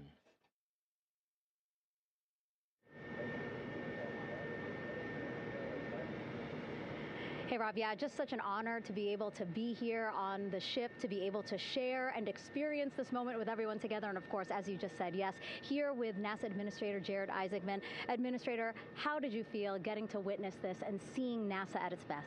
Oh, I mean, I'm honestly, I'm still at a loss for words. I mean, you know, like the childhood Jared right now can't believe what I just saw. I mean, almost been waiting my whole lifetime to see this, and then it's NASA Administrator. I just couldn't be more proud of the entire workforce, the years, the effort, the late nights, all the hard work from across the country that contributed to this incredible moment right now. And yeah, incredibly grateful too for our teams here on the John P. Murtha right now. Yeah, look at them behind us here. We got everybody. Hey, what do you guys think? We just brought some astronauts back from the moon, huh? Unbelievable. Thank you. Yeah, so grateful to the Navy, the sailors that are here, the NASA teams. I mean, this is a joint effort that's on their way right now. These recovery forces are getting out to our Orion spacecraft, to Integrity, get our astronauts back on the ship safely. Yeah, and this is not just an accomplishment for NASA. This is an accomplishment for humanity. Again, a historic mission to the moon and back. How does this make you feel, and what do you hope people take away from this? Well, I'll tell you, you know, I think about the crew members that we've all had an opportunity to observe over the last 10 days, right? I mean, they're absolutely professional astronauts. I mean, wonderful communicators, almost poets. But then I think these were the ambassadors from humanity to the stars that we sent out there right now. And I can't imagine a better crew than the Artemis II crew that just completed a perfect mission right now. So yes, it's a huge moment for everybody, right? I mean, we are back in the business of sending astronauts to the moon, bringing them back safely, and to set up for a series more. I mean, this is not a once in a lifetime, which you hear sometimes around here. It's like, this was a once in a lifetime. No, it's not. This is just the beginning. We are going to get back into doing this with frequency, sending missions to the moon until we land on it in 2028 and start building our base. Yeah, are we going to build on the momentum for Artemis 3? I mean, it's just around the corner. Absolutely. So, I mean, that's, part of me too. Like, I can't wait to get the crew off of Integrity right now, but also getting Integrity back on this ship so we can start taking a look at it, because all that data is so precious to us right now. I mean, we are going to definitely want to take a good look at the thermal protection system. We're going to want to download all the data they couldn't transmit back to us and use that to inform Artemis 3. But we're already making progress, right? You had SRB segments already showing up at KSC. Core stage for Artemis 3 is rolling out on April 20th. We're getting Mobile Launcher 1 back in vehicle assembly building. So yes, there is a lot to celebrate right now on a mission well accomplished for Artemis 2, and at the same time, we got to start getting ready for 3. Amazing. And last question, for people who joined us for all 10 days to see what we can accomplish together with our international partners, what do you think about the fact that we're going to keep doing this more and more and more? It's incredibly exciting. I mean, yes, it's the contributions, like the best and brightest across the NASA workforce from across the country, our industry partners, our international partners. We had a Canadian Space Agency astronaut on board in Jeremy. We had the European Service Module. And you think, in the days leading up to this launch, I mean, 48 hours prior to launching Artemis 2, I was meeting with the Italian Space Agency. We signed a memorandum of understanding to build a habitation module on the moon. I mean, you have countries, all of our allies and partners coming together saying, we are committed to this effort. We are returning to the moon. We're doing it to stay. We are building that enduring presence. We are going to master the skills on the surface of the moon so someday we can undertake missions to Mars. It's just an incredibly exciting time, and we're not going at it alone. We're bringing everybody along with us. Absolutely. And speaking of everyone, one more time, we're going to ask the crew here, you guys ready to land on the moon? Awesome. I love that. Okay, well, thank you so much, Administrator. Appreciate you being here. We're, of course, going to stay on to watch the crew get extracted from Orion, so stay tuned, and we'll see you back here shortly.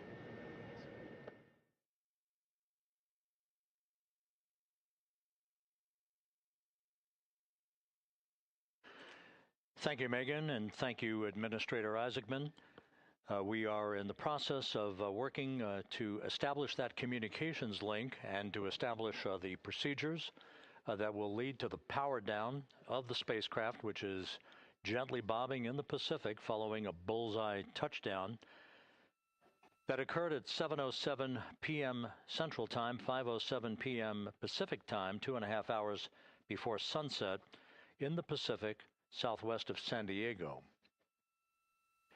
We have once again heard from the crew during that interview opportunity with the administrator, and we have 4 healthy crew members on board.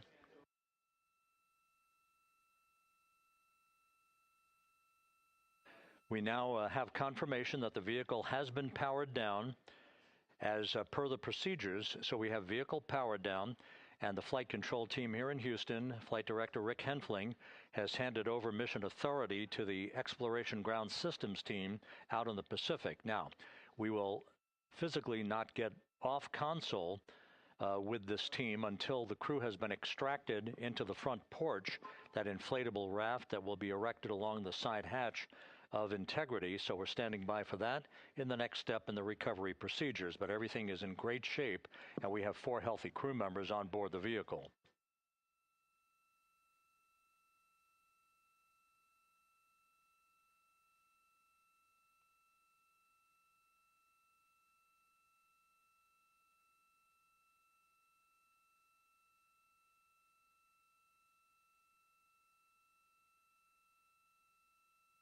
All of the entry events went by the book, no issues, perfect trajectory for Integrity that was culminated with one final raise burn to improve the angle of attack for the vehicle as it entered the Earth's atmosphere. All of that flight dynamics computation worked like a charm.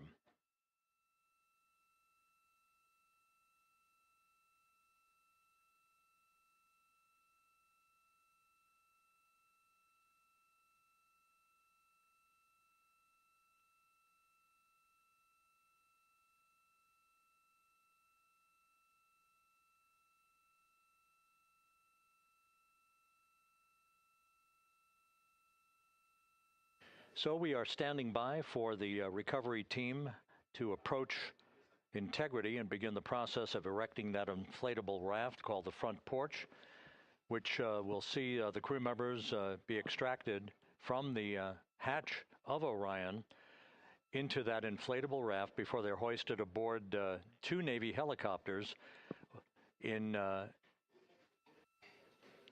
variety of different configurations.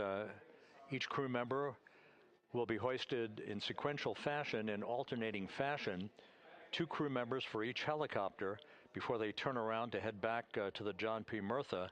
Once on the deck of the ship, they'll be brought into medical bay for comprehensive medical exams.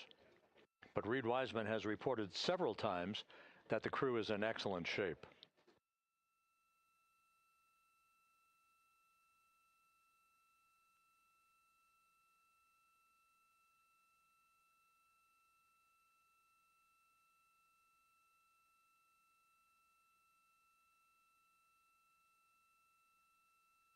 So just to recap, it has been some 26 and a half minutes since the splashdown of Integrity in the Pacific. The vehicle is in excellent shape. It performed like a champ all the way down through the Earth's atmosphere. All of the vehicle functions were checked off in excellent trip hammer fashion. The parachutes all deployed as planned. Splashdown occurring at 7:07 p.m. Central Time, 5:07 p.m. Pacific Time.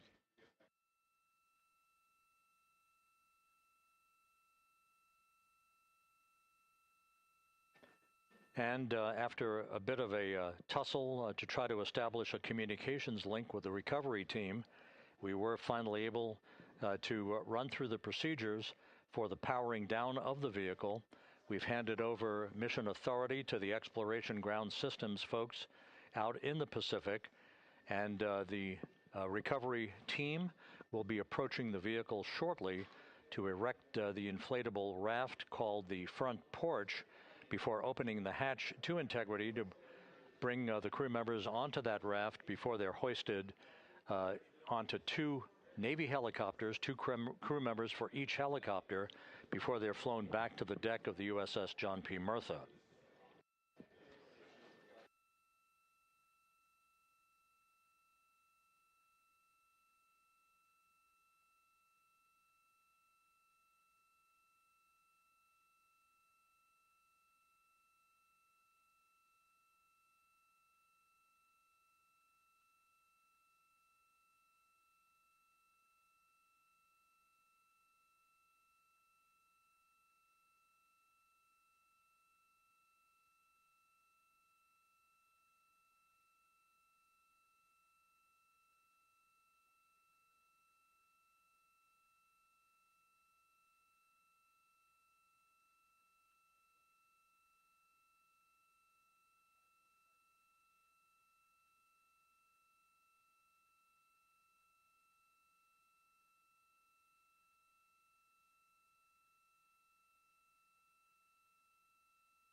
This is Mission Control Houston.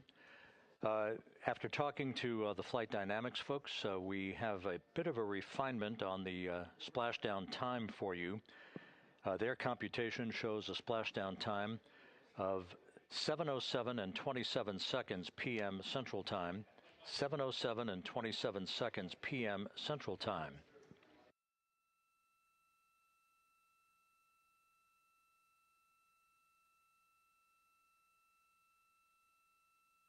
That would equate to a mission elapsed time of 9 days, 1 hour, 32 minutes, and 15 seconds.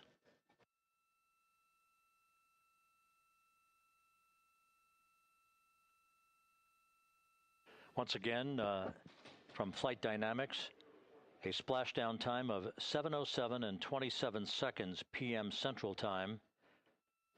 That would equate to a mission elapsed time of 9 days, 1 hour, 32 minutes, and 15 seconds.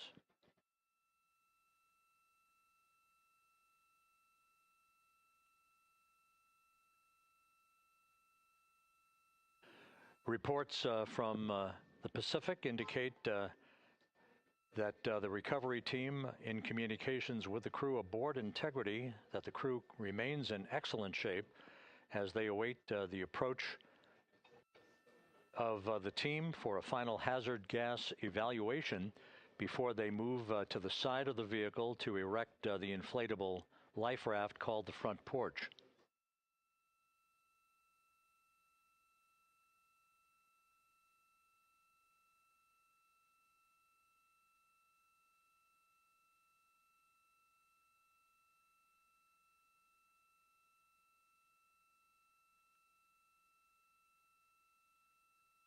Again, no issues with Integrity. The vehicle is powered down.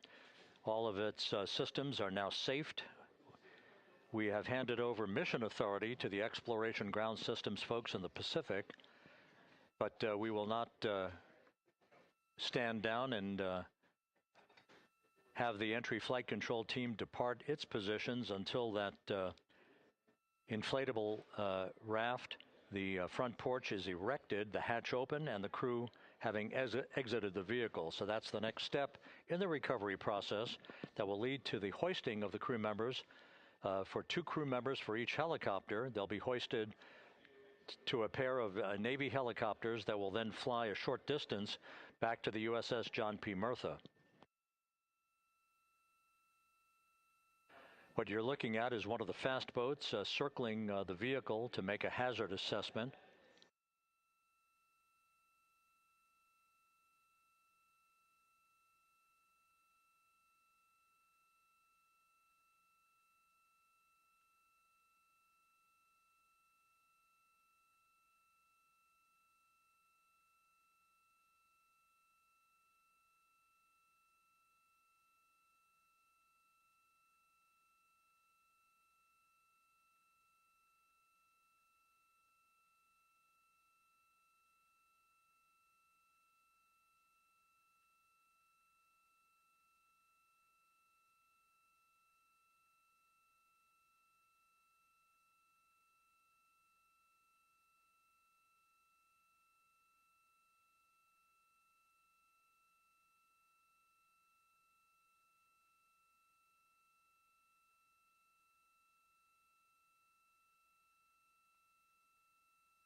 This is Mission Control Houston. Once again, you're watching the initiation of the recovery of the Artemis crew aboard Integrity. All of the Navy divers and the fast boats are now approaching the spacecraft after conducting a hazard assessment. The vehicle has been powered down. Entry Flight Director Rick Henfling now waiting for the life raft, the front porch, to be erected along the side of the vehicle so that the hatch can be opened and the crew members extracted from Integrity, soon to be hoisted one by one into a pair of Navy helicopters for a short flight back to the deck of the USS John P. Murtha.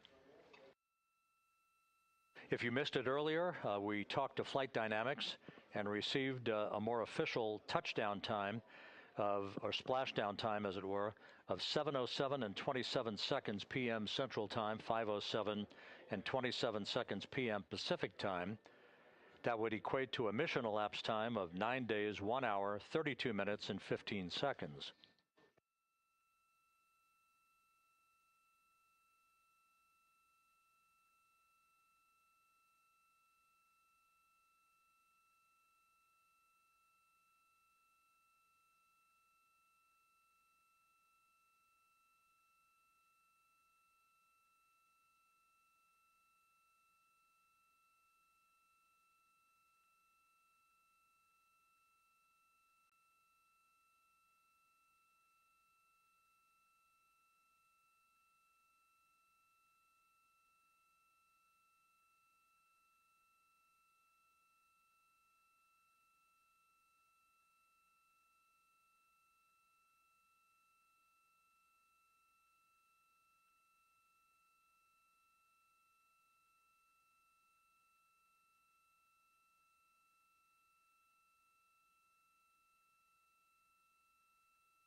Continuing to get excellent views from the imagery assets out at sea in the Pacific of Integrity. We continue to get good reports from the landing and support officer who's in contact with the recovery team that the crew is in excellent shape, no issues.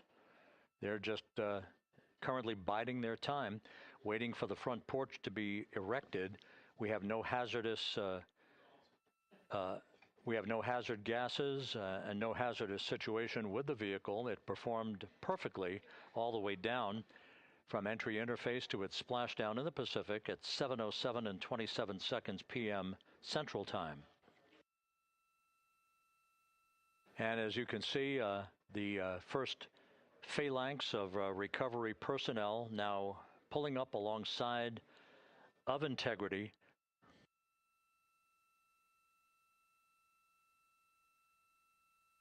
This includes Navy divers and Navy flight surgeon and other recovery personnel who have trained for several years for this recovery process.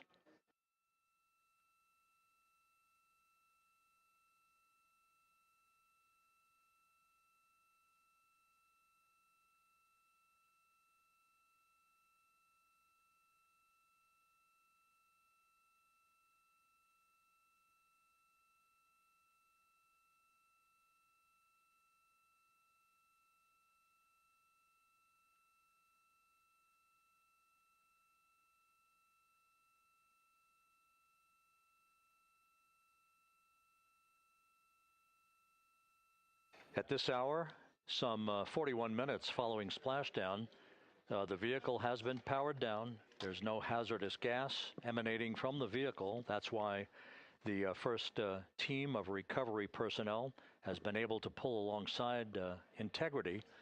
And the reports continue to come in that the 4 astronauts are in excellent shape.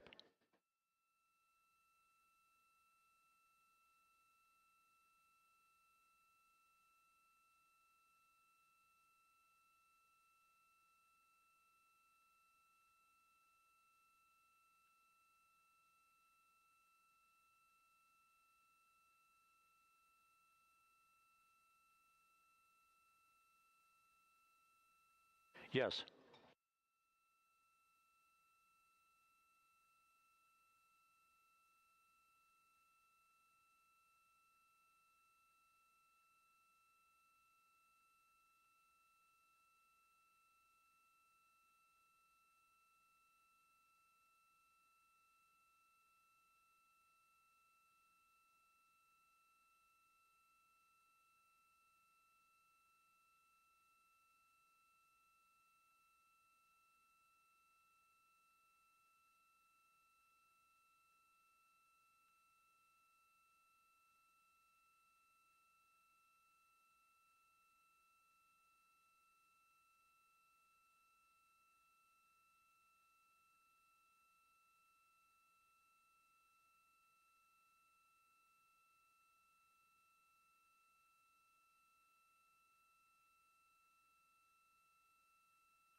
This is Mission Control Houston, continuing to watch the initiation of the recovery of Integrity's astronauts. One by one, they'll be brought out of the spacecraft onto a large inflatable raft just a short time from now. In the meantime, we can go back to the USS John P. Murtha, where my colleague Megan Cruz is standing by to provide her situation report. Megan, can you hear us?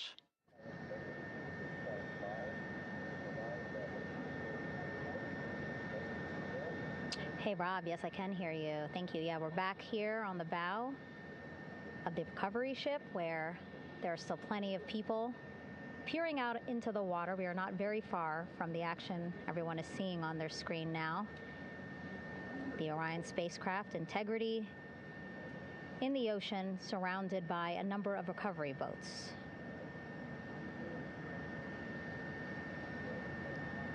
As Rob has been saying, in those recovery boats, NASA and Navy personnel specifically trained to get the astronauts out of Orion.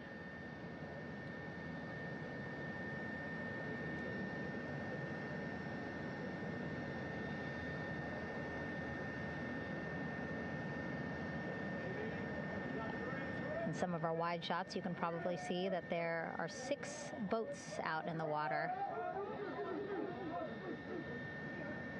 More than 40 people out in the water right now on those boats.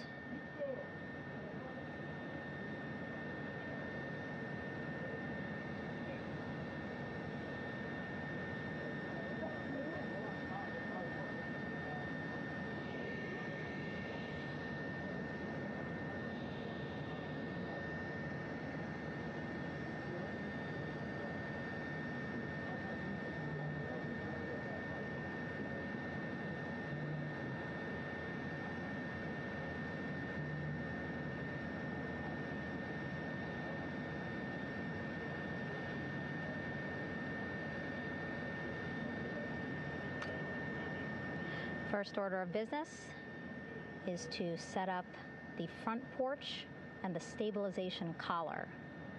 You might also hear it referred to as a stab collar.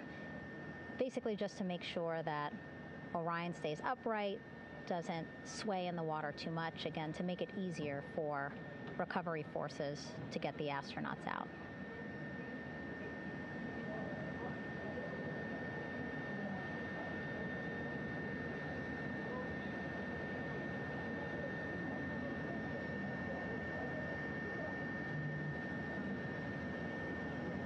Again, we splashed down in the Pacific Ocean just after 5 p.m. Pacific time here. It's a requirement by NASA to be able to get the crew out of Orion within 2 hours of splashdown. So doing great on time so far. Plenty of time. No rush either. I was speaking to NASA flight surgeon Rick Schuring earlier in this broadcast, and he said to me, no rush to get the crew out. Just want to make sure that they're feeling good. And whenever they're ready to take their step out of Orion and onto that large raft, the front porch, folks will be ready.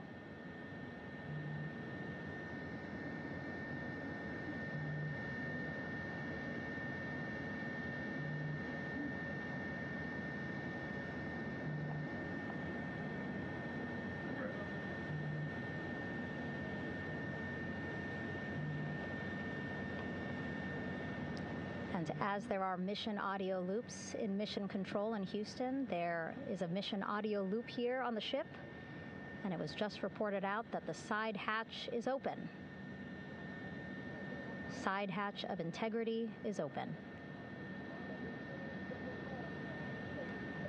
You're getting these beautiful shots from our aerial assets. The ship itself, where I'm on, just 3,000 yards away. Again, plenty of people on the boat here, glued to the side closest to where they can see all this action. And again, with just 3,000 yards separating us, great views from the bow here. You can see now that side hatch is open. One of the Navy personnel is about to get inside there.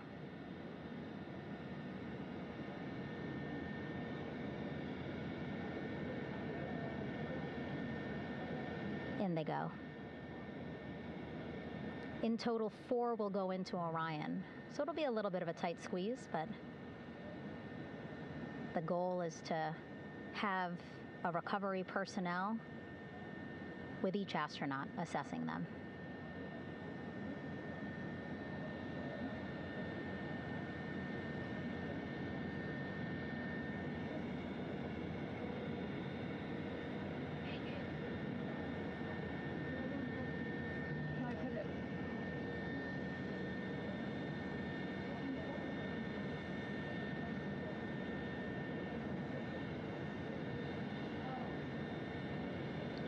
Boats getting closer now. Again, that one that's right up against Orion, those are the divers that will go in to the spacecraft to check on each of the astronauts. These other boats will begin doing a number of things, putting on that stabilization collar onto Orion, building that front porch. Eventually, they will retrieve the parachutes, as well as tow Orion back to the well deck of the recovery ship here.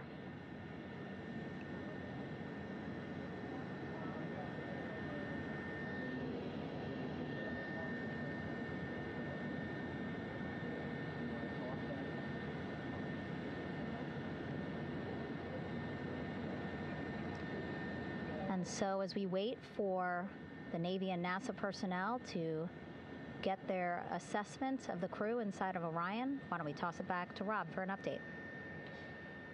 Yeah, thank you, Megan. Here in Mission Control, Flight Director Rick Henfling and the entry team of flight controllers still on duty.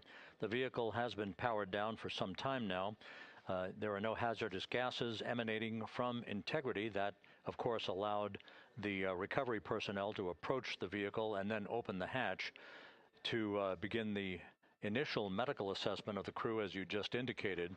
Now we're standing by for the erection of that inflatable raft, the front porch, alongside of the vehicle that will enable the crew to be extracted one by one onto the raft, have a moment or two to get their land legs back before they're hoisted into two hovering Navy helicopters, 2 crew members for each helicopter, for a short flight back to the deck of the USS John P. Murtha.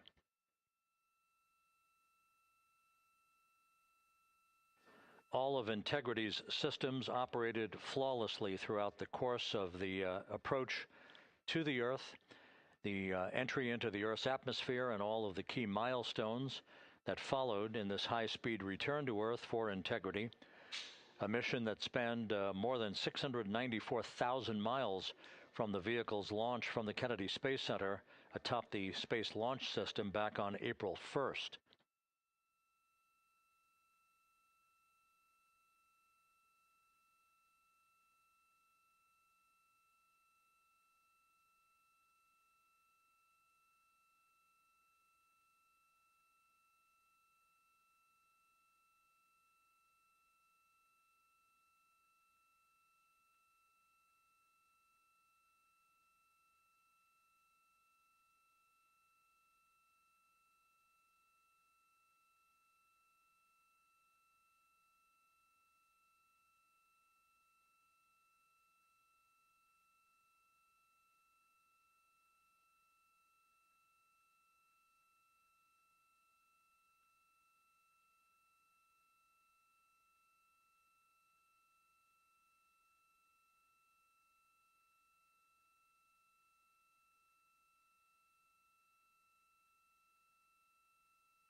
As we mentioned at the top of the broadcast, the last time that the Apollo program saw a splashdown in the Pacific was Apollo 17 back on December 19th, 1972.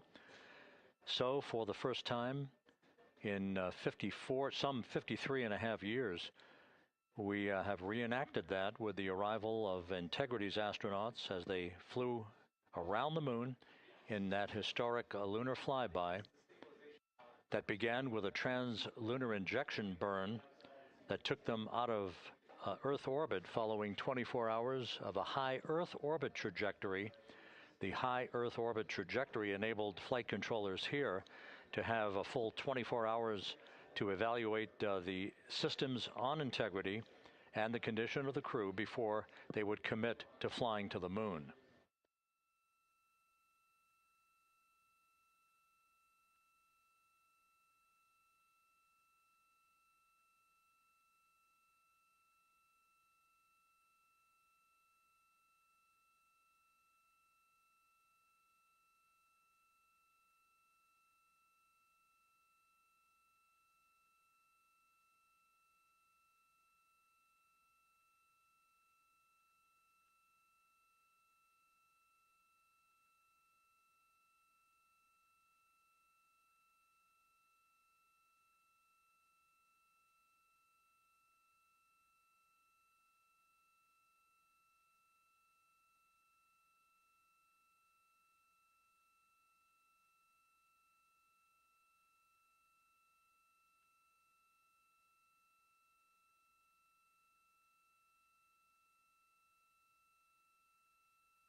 With the side hatch of Orion having been opened to set the stage for the erection of the inflatable life raft, known as the front porch, to be erected alongside the spacecraft for the extraction of the crew.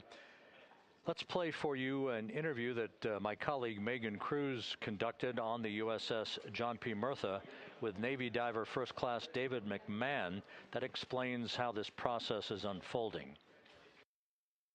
Okay, Davey, so you and some of your team, one last look over of the stabilization collar, correct? Yes, ma'am. Okay, so what is this stabilization collar? This is what's going to stabilize the capsule out there in the ocean.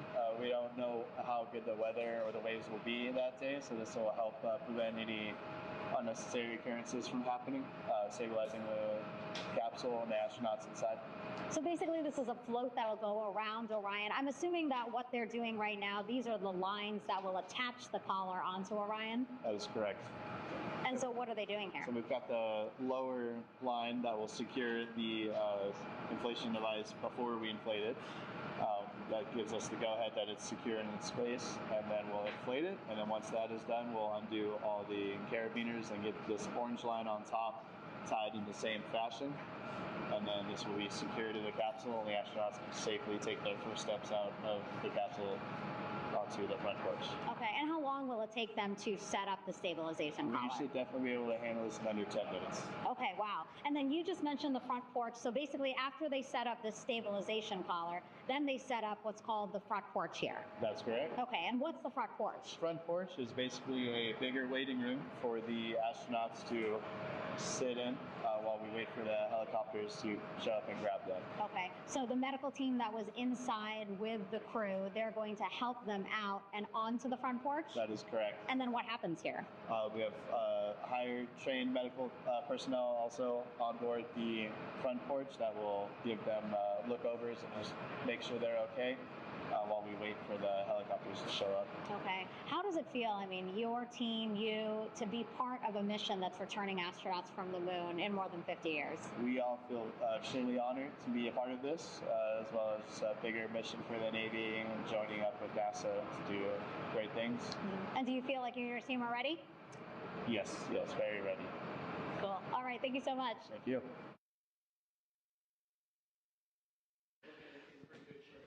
Once again, the recovery operations are continuing out in the Pacific. We shortly should see that life raft, the front porch, erected alongside the side hatch of the vehicle.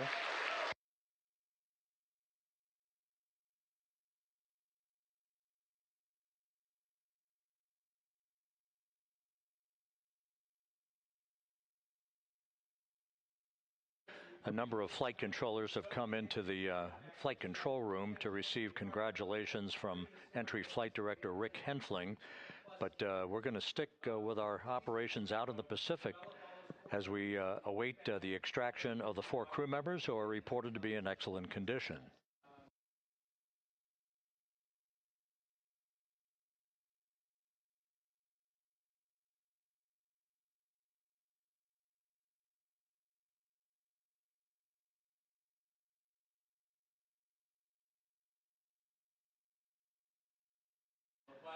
Again, while we stand by for that front porch to be erected alongside of the side hatch of the vehicle, let's go back to the USS John P. Murtha and Megan Cruz. Megan?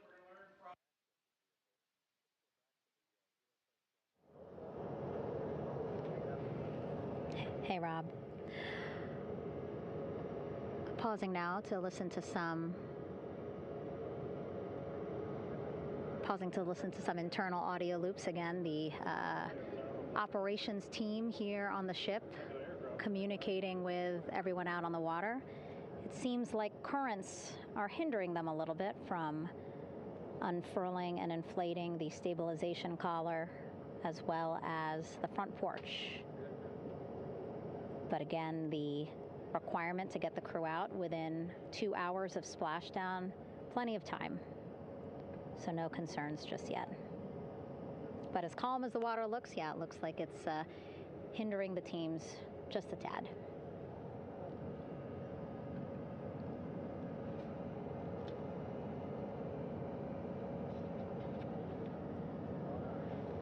You can can see in some of our shots that side hatch still open. Again, inside there are now 8 people inside. 4 divers, Navy divers, all with medical training, each assigned to an astronaut each. Making sure that they're comfortable, feeling good.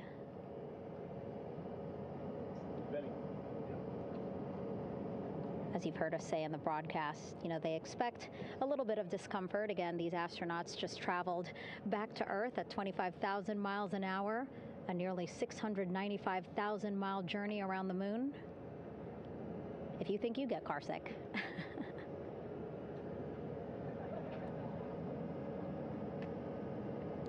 Again, 6 boats out there, lots of gear with them, just in case, right?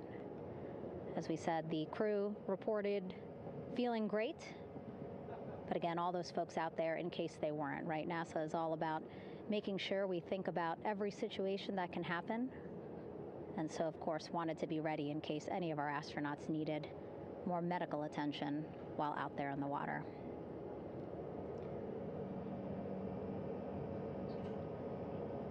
You see now teams, again, trying to set up the stabilization collar and front porch for the crew to get out of Orion. They need both, right? The stabilization collar will keep Orion from swaying as you see it is doing now.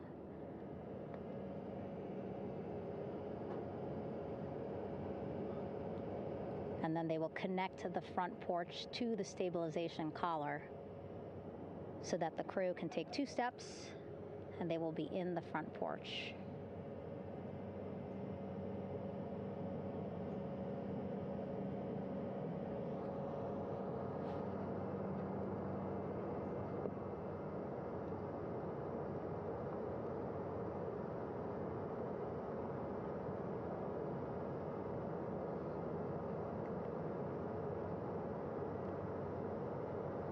Not a lot of chatter on the mission audio loops. That's a good thing. Again, things proceeding pretty nominally, even if they're fighting some currents out there on the Pacific Ocean.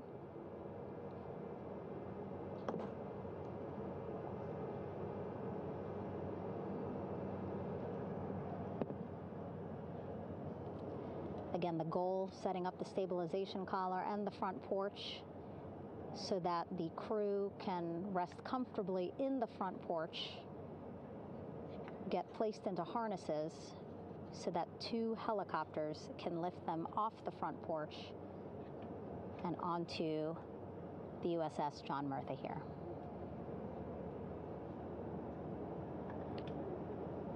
The helicopters are going to take turns picking up an astronaut. So again, Helo 1 and Helo 2.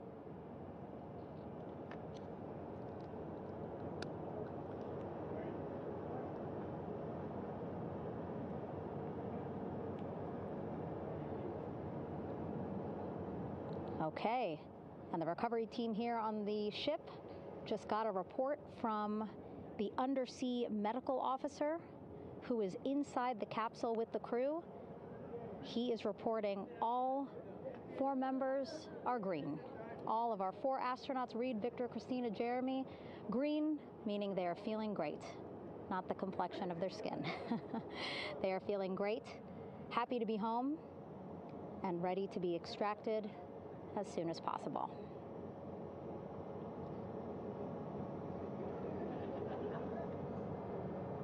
And so, as I was saying, we have 2 helicopters circling the activity you're seeing on the water right now. Each will take turns picking up an astronaut. So Helo 1 will come on in, hover above the front porch, about 40 feet above the front porch. A Navy recovery specialist will be hoisted down into the front porch. The restricted maneuvering doctrine is in effect. We'll connect to the first astronaut, which we're expecting to be Christina. And then Helo 2 comes around, picks up Jeremy, while Helo 1 stays above head, and then Helo 1 will come back in for another astronaut, and then Helo 2 for the last astronaut, and then back to the flight deck here on the recovery ship.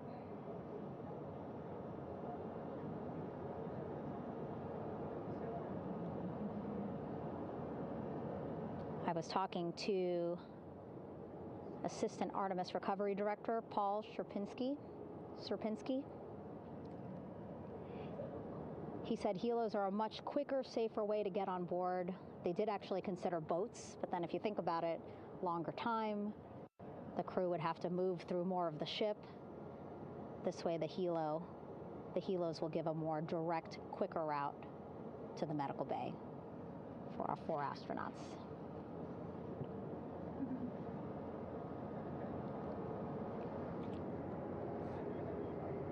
Beautiful shots from our aerial and imagery teams.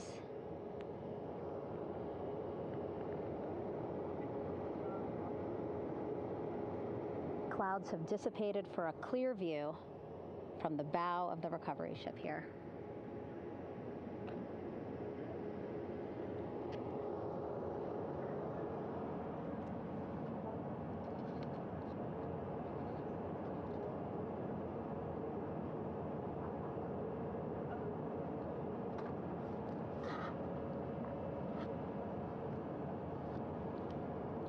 You can still see divers in the water there.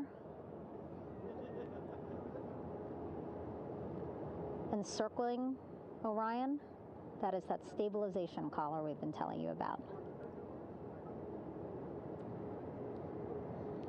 As you saw in that interview just a few minutes ago, they have to first connect it to Orion, and then once it's secured onto Orion, they can inflate it, and then they'll further secure it with other harnesses and lines.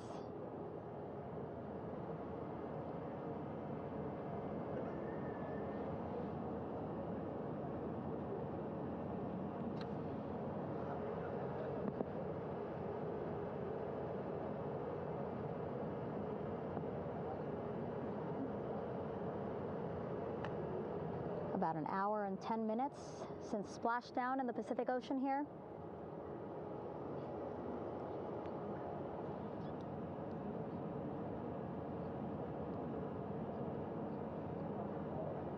Reed, Victor, Christina, and Jeremy back home after a history-making mission to the moon and back.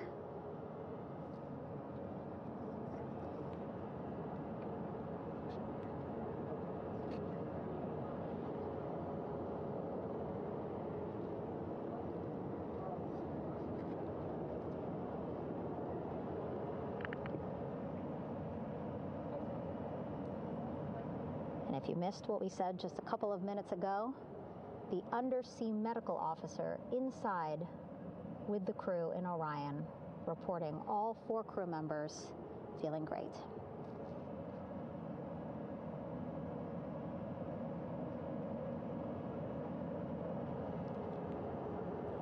Progress being made there on the stabilization collar. It looks like they are beginning to inflate it.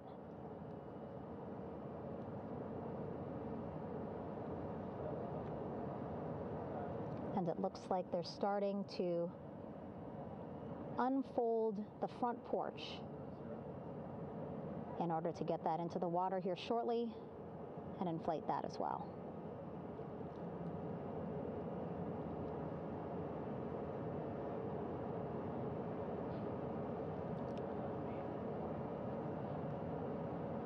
Again, more than 40 people out in the water right now. And those Navy and NASA personnel have been in the water for now about 4 hours.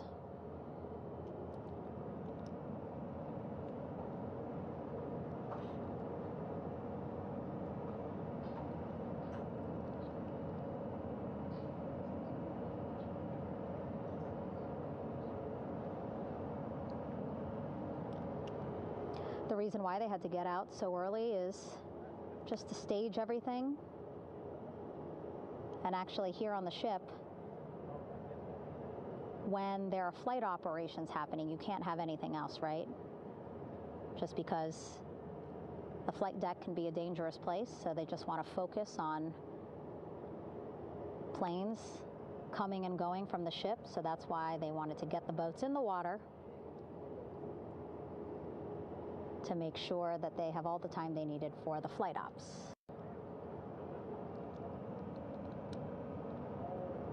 And then the same crew here out in the water, they will stay out in the water for a number of hours after we recover the crew and get them back on the ship, because then they have to recover Orion.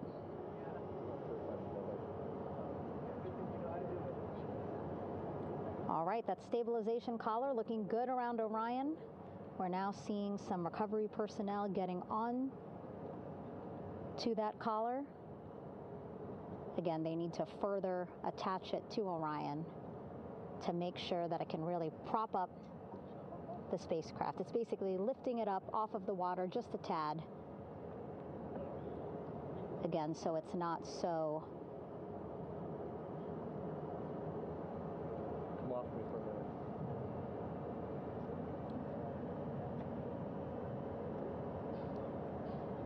so it doesn't sway so much in the water there.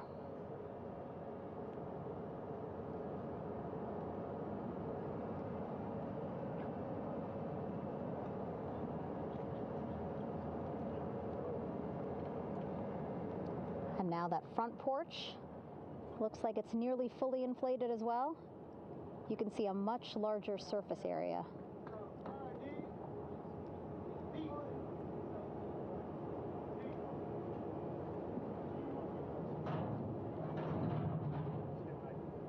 And so once the crew get out of Orion, they can stretch their legs a little bit on this front porch, get some fresh air.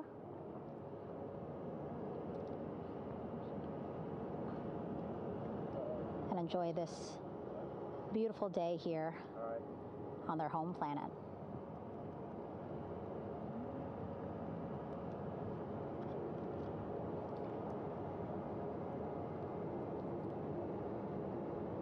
It appears teams now are about to connect the front porch to the stabilization collar.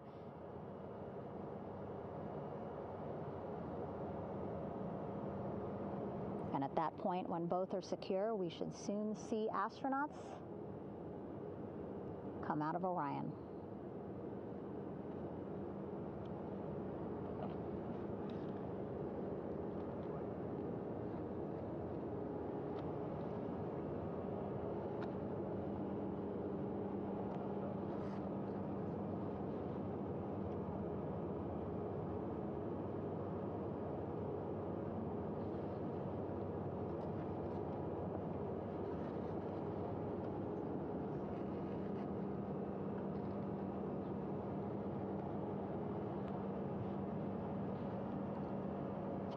All these views you see also being fed to the Landing Force Operations Center here on the ship.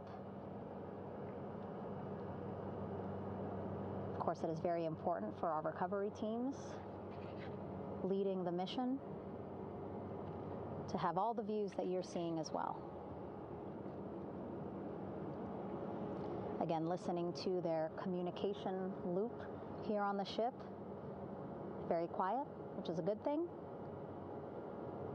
It means things are going pretty nominally, meaning as expected.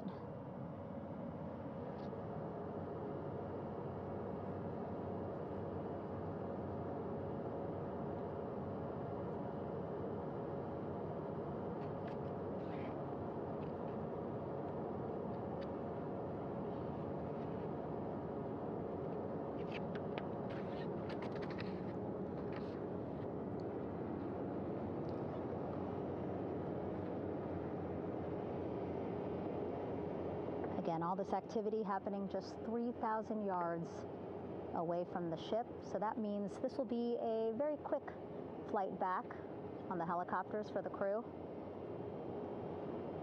2-3 minutes, and then they'll be back here on the ship. I know.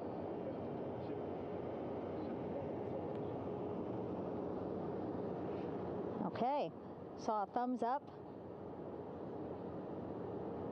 from one of the personnel on the front porch. It looks like they are now getting ready to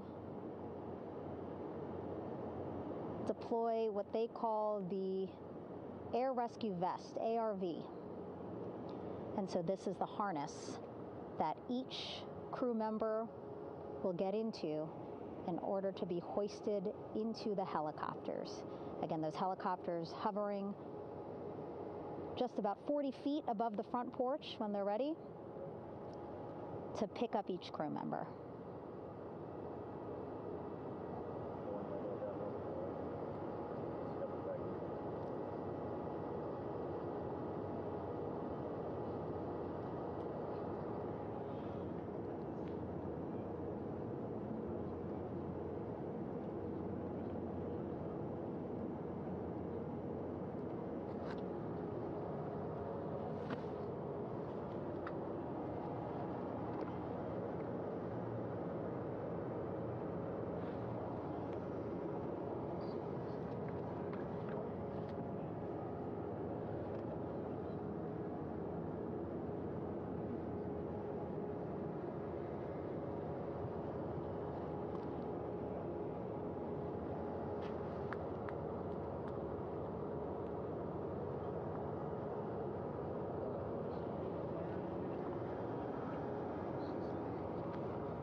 This is Mission Control Houston.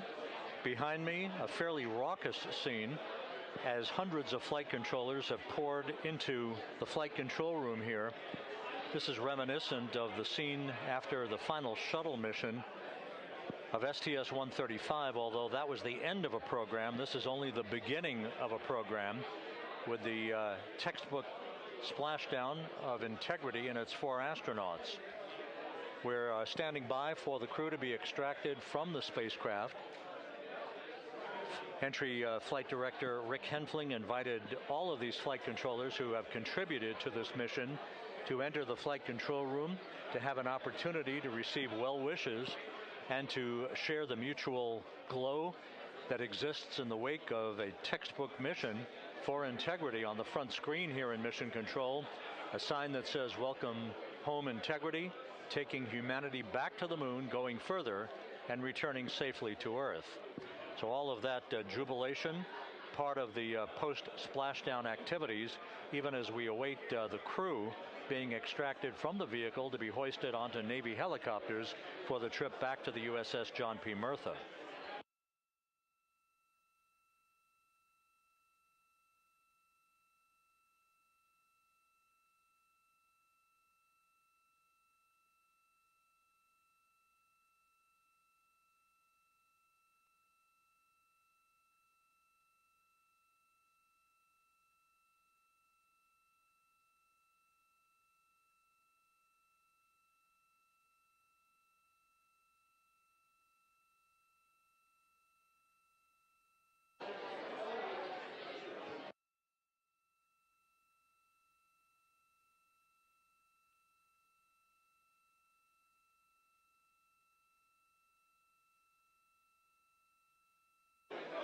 Once again here in Mission Control, this view of the Artemis flight control room, known as the White Flight Control Room. This is the old shuttle flight control room, and now is the home of Artemis missions to the moon and beyond. Once again, quite a few flight controllers were invited in by Entry Flight Director Rick Henfling to share in the jubilation following the successful splashdown of Integrity. That splashdown occurring an hour and 22 minutes ago, as we stand by for the completion of the extraction of the crew, and ultimately their hoisting onto Navy helicopters for a short flight back to the USS John P. Murtha. Splashdown occurred at 7:07 and 27 seconds p.m. Central Time. I had an opportunity to talk to the head of flight dynamics, Jeff Birch, a moment or two ago. He said the trajectory of Integrity coming through the Earth's atmosphere was so precise, they've never seen anything line up on a ground track like today's entry by Integrity for its splashdown southwest of San Diego.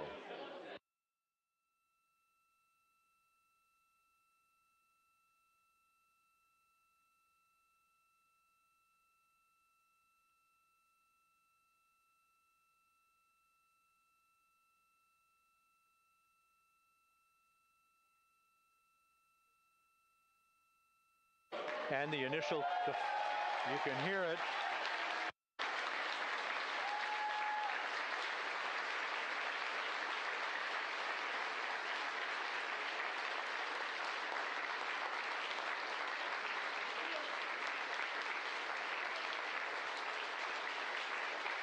Jubilation here in the flight control room. The first crew member is out of Integrity.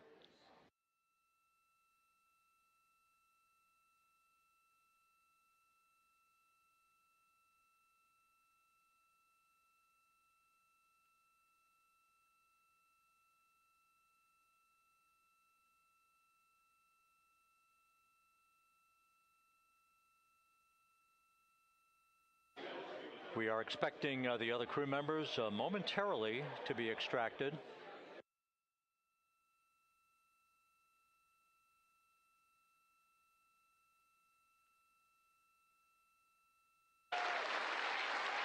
We now have 2 crew members out.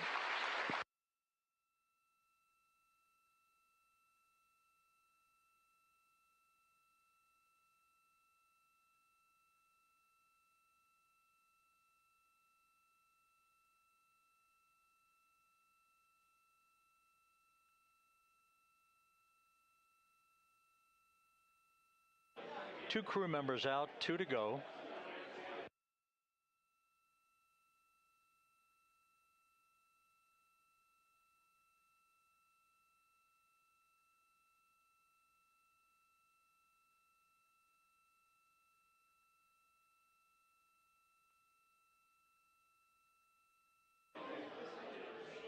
We're about 1 hour from sunset out in the Pacific. Everything continues to go well. Integrity's systems function perfectly during its entry back to Earth. And Reed Wiseman, the commander who will be last out of the vehicle, reported that all the crew members were feeling very well.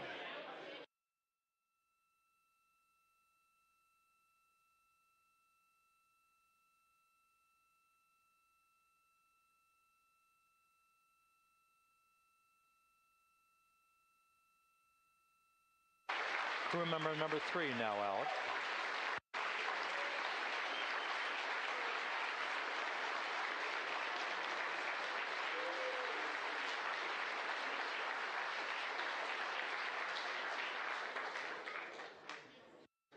And now standing by for the commander, Reed Wiseman, who will be last out of his ship.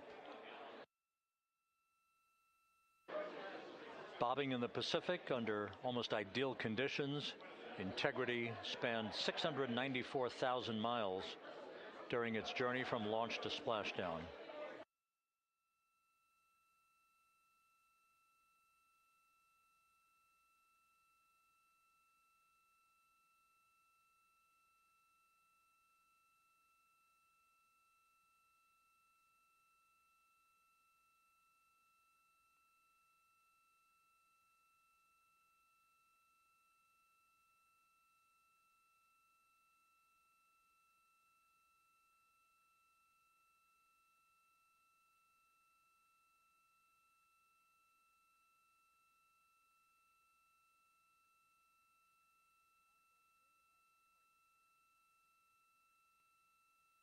And we now have Reed Wiseman out of the vehicle, all 4 crew members now out of Integrity.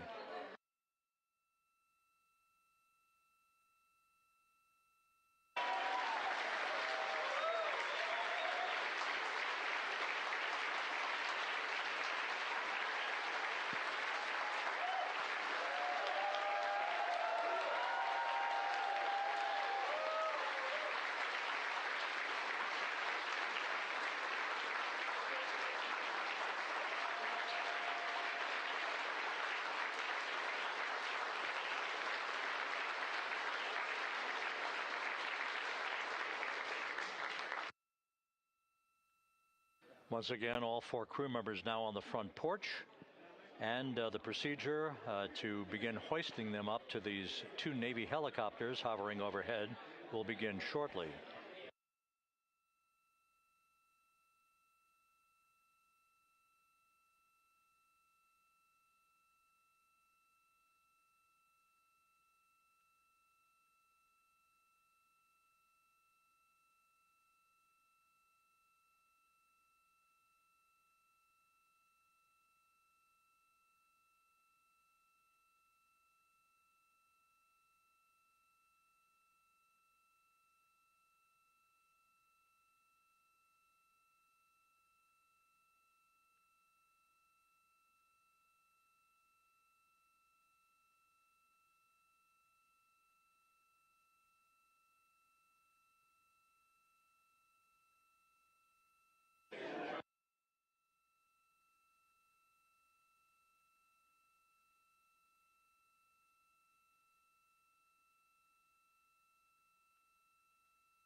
This is Mission Control Houston. The mission is over, but the melody lingers on as jubilation continues here in the flight control room.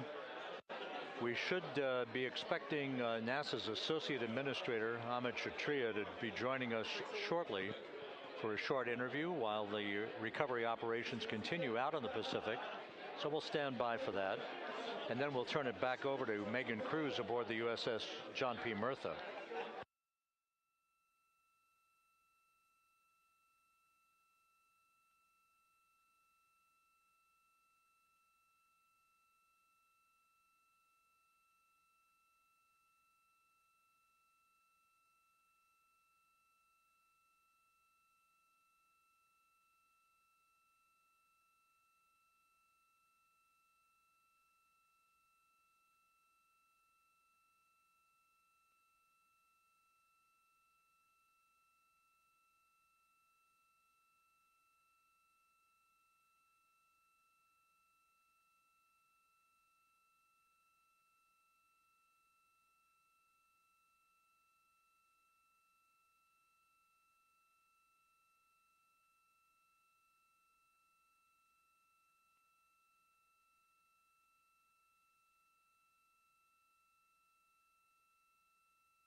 This is Mission Control Houston here in the Artemis flight control room. A number of flight controllers basking in the glory of the successful end of this mission that carried 4 astronauts around the moon on a lunar flyby, and the first test flight of Orion with crew members on board. Splashdown occurring an hour and 32 minutes ago after a flawless descent back into the Earth's atmosphere for the vehicle. Its 4 crew members in good shape, simply enjoying their time right now on the front porch, as it were, the inflatable raft alongside of their Integrity spacecraft. We're expecting Amit Kshatriya, the NASA Associate Administrator, to join us here momentarily for a brief interview before we turn it back over to Megan Cruz aboard the USS John P. Murtha, the recovery ship.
This is Mission Control Houston.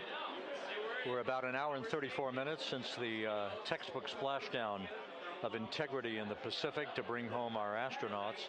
And with us now is Amit Kshatriya, the NASA Associate Administrator.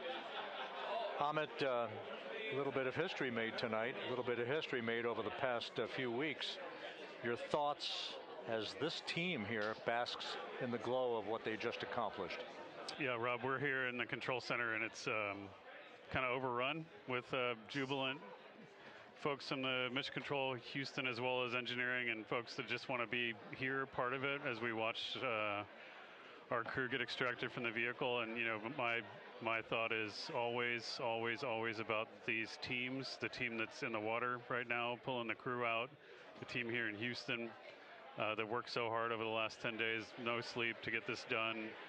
You know, we still have some work to do to get the crew to the med bay here on the ship. They all look great coming out, so hopefully that won't be too long. You know, I think we saw the administrator on the boat too, giving his thanks to the Navy team on the Mirtha, which they're just an incredible group of sailors. I was able to visit with them a couple weeks ago. And then if you pull it all the way back to the workers and the folks that joined the rocket at Michoud, that made the heat shield tiles that held together tonight, that stacked the vehicle in Florida, that integrated the vehicle in Denver, that fired the engines in Stennis, that fired the boosters in Promontory. I mean, this is the entire team, you know, coming together and being tested by the environment that this machine went through, and they did it right. The work was good. They did it right.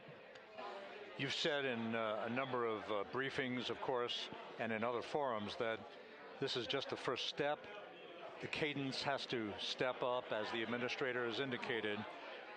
Now, it's a little early for the full report card on how Integrity did, but did this mission ultimately, from your eyes view, exceed expectations? It absolutely did. I mean, I was waiting to talk about this until we're in the water, and, you know, I think we still have, again, work to do to bring it in and really kind of go through it bolt by bolt and see what we learned. But, I mean, so far, given what we learned during the mission and given how we performed on ascent, on entry, you know, I always think about energy in terms of the states that you worry about the most, and every time we put these machines through these incredibly energetic states that came through. So I'm fairly confident that we made a big step tonight to get us on the path towards the surface. I think the path to the surface is open now. You know, we do have to do all the work, and we'll make sure we talk about that as cleanly as we can. We learned a few things during the mission, but I have to tell you, this was an incredible test of an incredible machine. From an American psyche standpoint, the Empire State Building was lit up red, white, and blue tonight. Our coverage was seen on baseball stadiums around the major leagues. How captivating was this experience for the American people, for the world, in fact, as we returned to the moon? You know, I have not been able to watch a lot of the coverage as we've progressed through the mission. I will tell you, just, you know, from my witness in Florida before launch, and then seeing the people's faces here, and then, you know, reading where I can about how things are going. I think this has been a gift to the world from NASA. NASA has given the world a gift, proving to folks all over the place, especially young people, and that to me is what this is really about. Young people, when they see what we can do when we work together, when we have teams that collaborate, that, you know, it doesn't matter how hard the problems are, we can solve them. I'm hopeful that Artemis 2, as folks witness what we were able to do with this incredible crew, this incredible team that we've birthed into the world, scientists and engineers and artists that have been inspired by this. And even if they don't come work in the program, which separately they should come work in the program, because Lord knows we need the help, but even if they don't want to come work in the program, hopefully they grow up to recognize they can do amazing things when they work together and contribute to society and be good citizens and really change the way, you know, the challenges that are coming in the world are overcomable if we work together like this. And one final question. You know, flying to the moon, we did it. We've done it again this past week and a half or so. But the engineering that went behind the design of this mission and the precision, the pinpoint precision of this vehicle entering that entry corridor, it's almost mind-boggling. Yeah, it is incredible when you think about the energies involved and the uncertainties involved. That when we inserted the vehicle into orbit, it was 99.2% down the middle. When we dropped the vehicle right on top of the fleet here, you know, our guys knew exactly where to go, but the guidance was perfect. You know, and it's interesting. I've got this question a lot over the last few weeks about, you know, we did this before 53 years ago, and you know that. I think, I mean, it is a reasonable thing to contemplate, like what's gone on since then. And what I'd tell you is, you know, when we did Apollo, which again, the more we learn about what they did, the more magical it seems what they were able to accomplish given the technology and the learnings that they had. But when we did Apollo, the architects of Apollo, you know, Gilbert, Seaman, von Braun, Mueller, what they really wanted to do, you know, as they were contemplating what it meant to expand our range of action to the lunar surface, what they wanted to do was learn how to live and work in space for a long time. They wanted to do that first before they were confident they could expand their range of action to the moon. Now, of course, the politics of the time and the mission at the time was different, and so they had to go straight to the moon and bring people home. And then after that, the program kind of lost its momentum. But you know, after that, NASA kept moving along those paths, right? So we recognized during Apollo that reusability was going to be important. We spent a lot of money on those machines, and you know, we spent a lot of money on these machines here. Even though, but we recognized that reusability was important, which is why we built a winged space plane called the Space Shuttle, and then we used that reusable machine to build a space station. And we learned for 25 years how to live and work in space, and have been able to develop technologies that can enable exploration. So really, what I think is now, 53 years later, we're at the point where the architects of Apollo would have been pleased that we're now ready to actually go back to the moon and go back to stay, because we've learned all the things we needed to learn. There's a lot of people pleased here tonight, and we really thank you for joining us. Amit Kshatriya, NASA's Associate Administrator, as we begin to hoist the crew onto the helicopters to head back to the recovery ship. Thank you very much. Thank you, congratulations, Amit.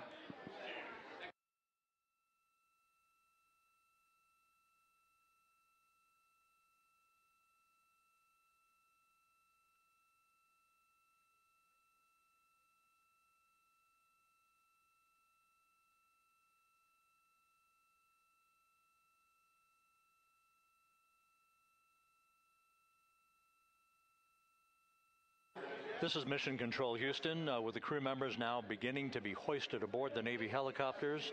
Let's go to Megan Cruz aboard the USS John P. Murtha, who will take it from here.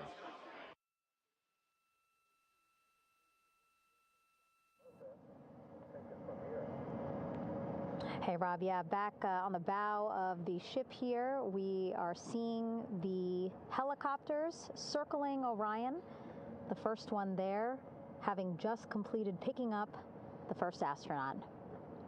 Helo 2 now, hovering just 40 feet above the front porch, lowering a recovery specialist out of the helicopter. That person will touch down in the front porch just there.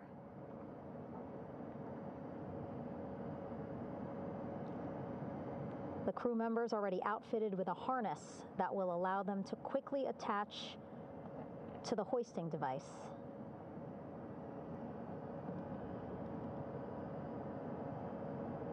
Look at the power of those blades throwing water out at the center there, the front porch, with now 3 astronauts and the recovery specialists. Again, crews already outfitted with a harness vest. And here we go. Second astronaut now off the front porch, getting hoisted into the second helicopter.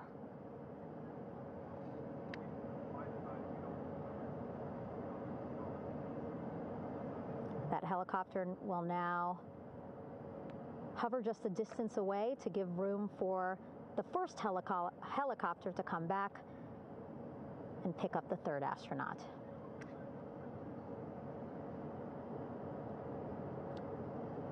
As we wait for that helicopter to come back, make its way back around, just want to mention that the President of the United States called our NASA administrator today while he was on the ship, just minutes after we interviewed him live on our coverage, and congratulated him and NASA on this history-making moment tonight. Helicopter 1 again hovering 40 feet over the front porch. We will soon see another recovery specialist getting lowered onto the front porch.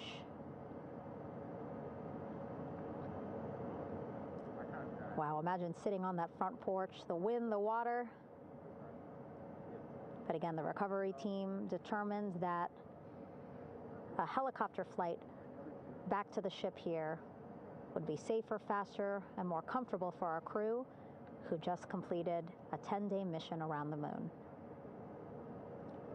Third astronaut in the air, getting hoisted quickly back into the first helicopter now.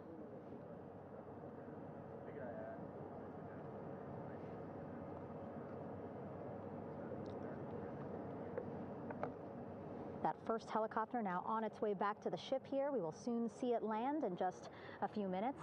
Again, all this action happening just 3,000 yards away from us, so a very quick flight back to the flight deck. And now the only person left on the front porch, Commander Reed Wiseman. That second helicopter now making its way back over to the front porch. Here it comes.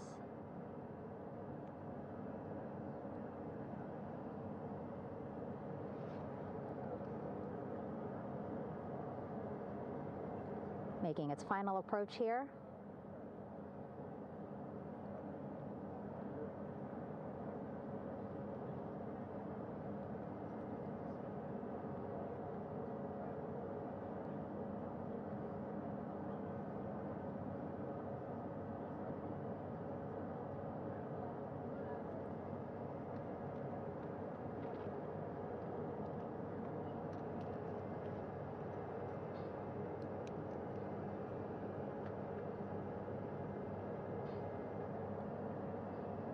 The last astronaut, Commander Reed Wiseman, now off the front porch and almost into the second helicopter. Both now on their way back to the ship where we are, the USS John P. Murtha, just west of San Diego in the Pacific Ocean.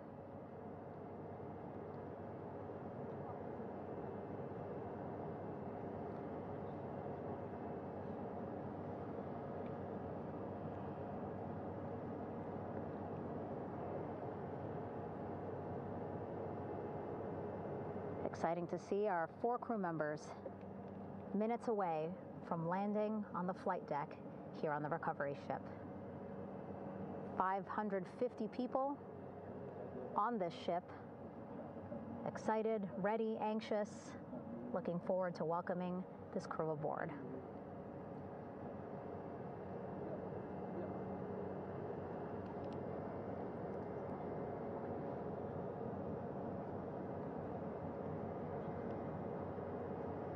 Watching them now with our own eyes.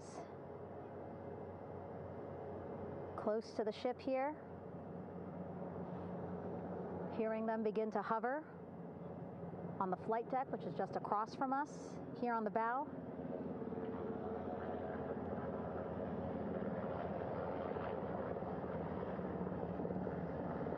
The first helicopter coming in.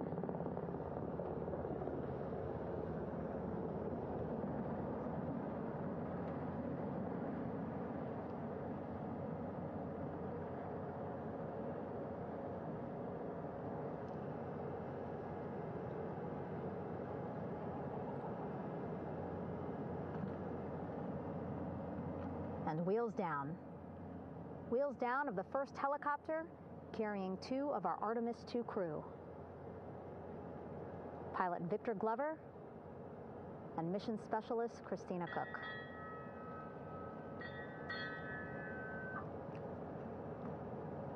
Kilo 1 on deck reported on the recovery loop.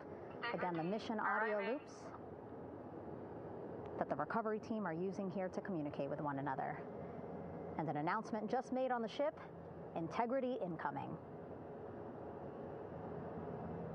2 more helicopters on their way to the flight deck, one carrying the crew, the other, one of our imagery helicopters. Again, kudos to our imagery and aerial teams for giving us these beautiful views of history in the making. Set amid a gorgeous, soon-to-be sunset here in the Pacific Ocean.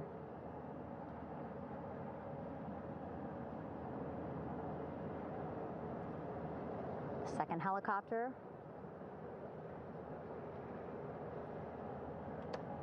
making its approach of the flight deck.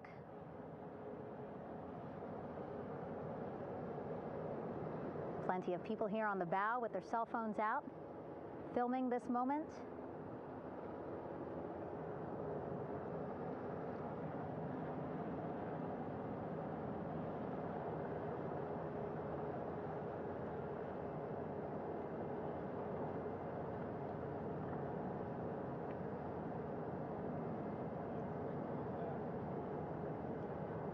Some impressive flying here by the Navy, as we are seconds away from wheels down. And there you go. We now have all 4 Artemis II crew members on the USS John P. Murtha.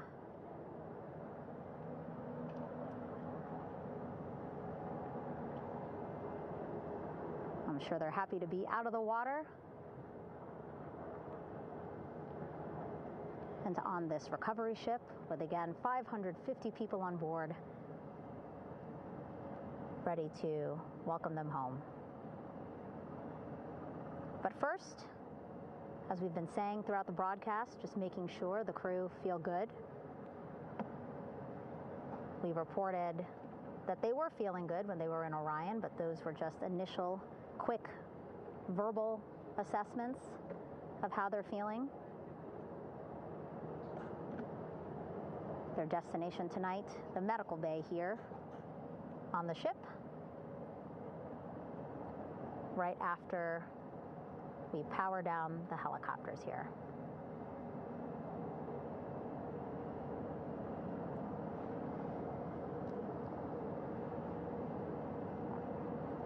The team on the flight deck working quickly but methodically.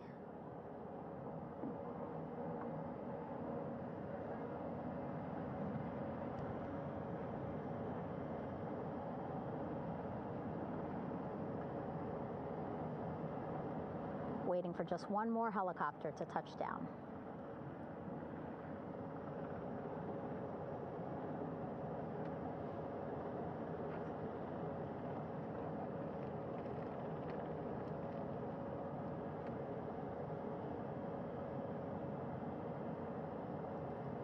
Very limited personnel here on the flight deck. Restricted maneuvering doctrine is in effect. As that third helicopter touches down.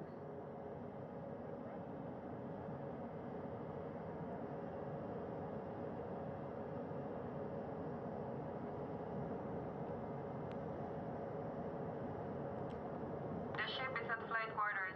Stand clear of waiter decks, aft of frame 095. Wear no cover stop side. Throw no articles over the side. Hold all trash and garbage on station. Flight quarters.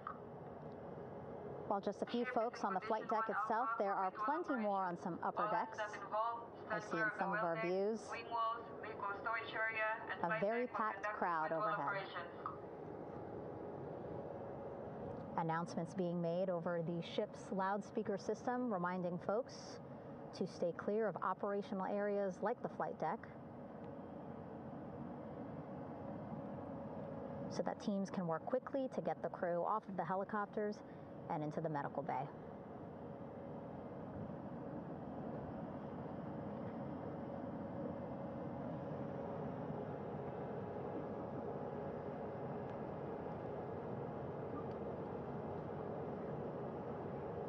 Splashdown today, 5:06 p.m.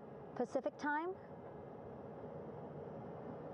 We are within 2 hours of that splashdown time, and already we have all 4 crew members on the flight deck of the USS John P. Murtha.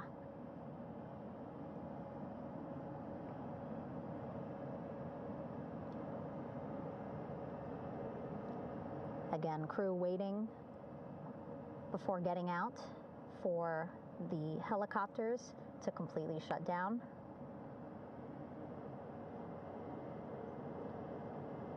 Safety, of course, very important to NASA and the U.S. military.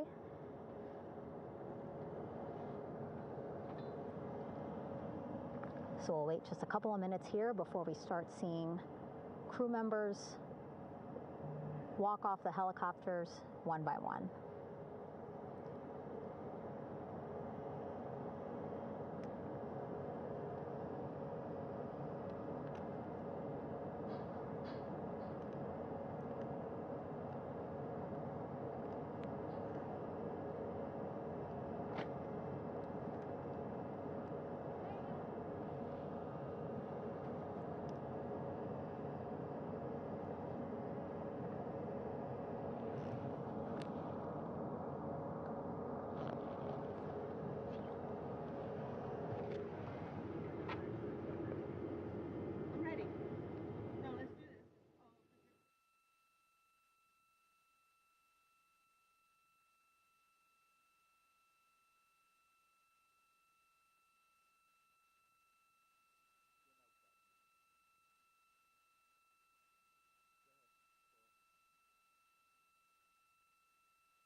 All right, and now here we see pilot Victor Glover and mission specialist Christina Cook sitting on the edge of one of the helicopters, looking in great spirits. That familiar smile and laugh from Victor, I can see it from here. Christina, I'm sure, feeling the same way, just blocked a little bit by our camera here, but we'll see her here shortly. A photographer taking their pictures. Victor saluting folks on the flight deck. They look like they're in great spirits. Happy to be home, I'm sure.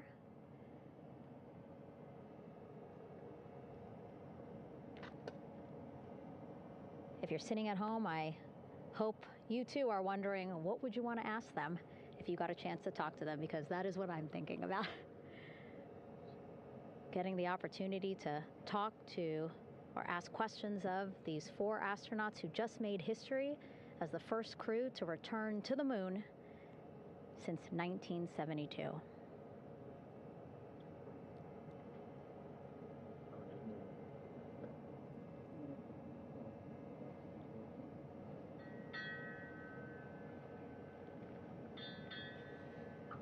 Oh, there we see Christina there, also smiling. Finally peering out, waving at the cameras. Hello to you too, Christina, yes. Welcome back. Welcome, welcome home. A loudspeaker announcement on the ship saying, "Welcome home, Integrity."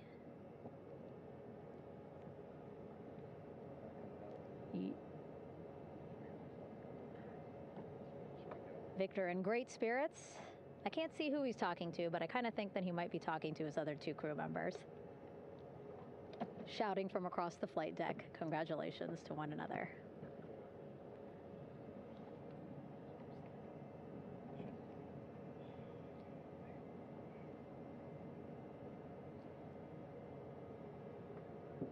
And so now we see some Navy personnel walking up to the helicopter. This is again the first helicopter carrying pilot Victor Glover and mission specialist Christina Cook. Both have taken off their helmets now.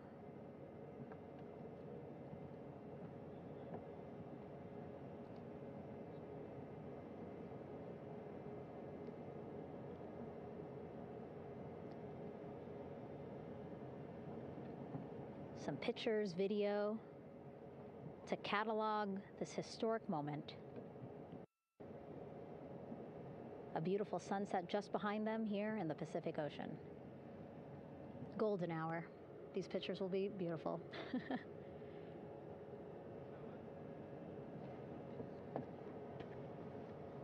Now we see NASA Administrator Jared Isaacman. He is on the flight deck, as well as Flight Surgeon Rick Schuring walking over to Victor and Christina first. We saw the administrator walk over to the other helicopter, which is carrying Commander Reed Weissman and Mission Specialist Jeremy Hansen. We heard from Rick earlier in the broadcast. Again, he said he's going to be out there on the flight deck to do another initial assessment of the crew, ask them how they're feeling, anything bothering them. But again, from what I'm seeing, they look like they're in great spirits and feeling pretty good for folks who just traveled 695,000 miles from Florida to the moon and now here to the Pacific Ocean.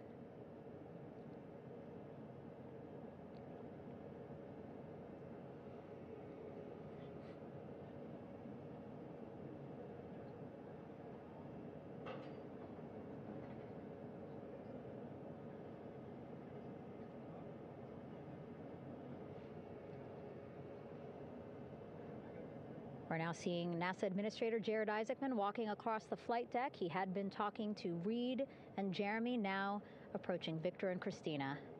A hug from Victor, a hug from Christina. What a moment that we're getting to experience together.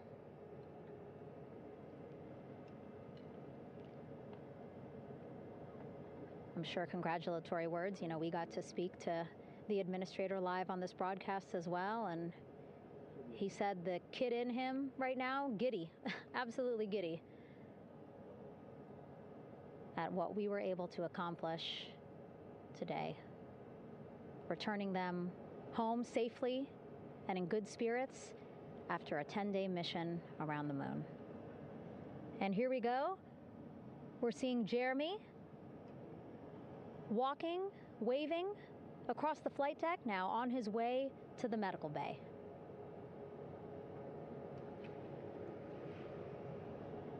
It's a short walk,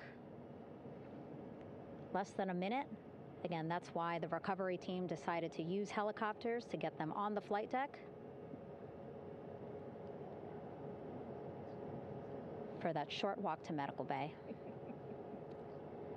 And now on the flight deck, we see the chief of the astronaut office, Scott Tingle. Rick Schuring switching places. He's going over to the other helicopter. Big hugs from Victor, Christina to Scott. Again, a gorgeous sunset setting the stage for this recovery tonight.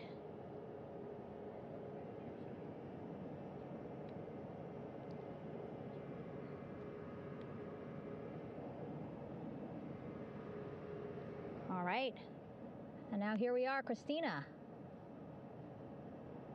making her way, looking thankful, grateful, happy to be home.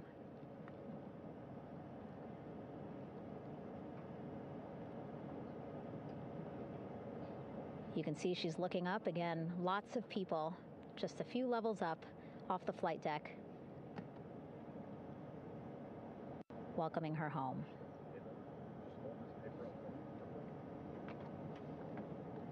Scott holding the door like a gentleman, but back on his way to the other crew still on the flight deck.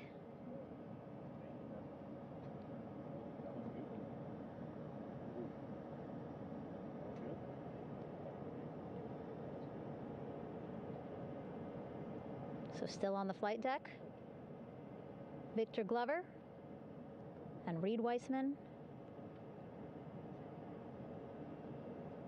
It looks like Victor will be the next one headed to medical bay. More hugs, more hugs. He's a hugger.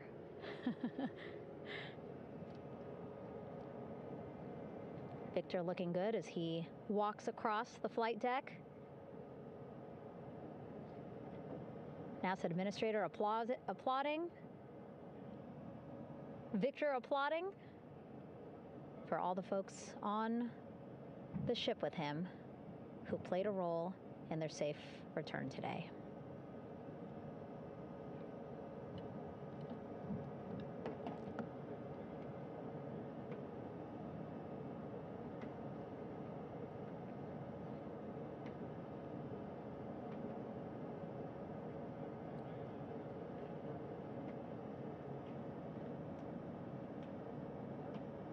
And finally, just one Artemis 2 crew member left on the flight deck, Commander Reed Weissman.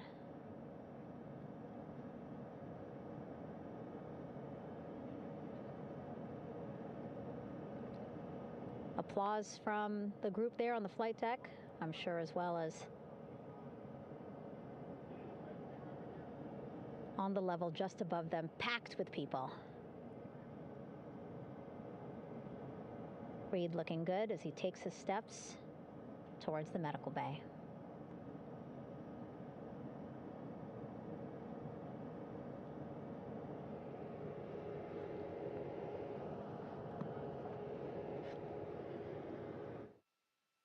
Our 4 Artemis 2 crew members back on the ship.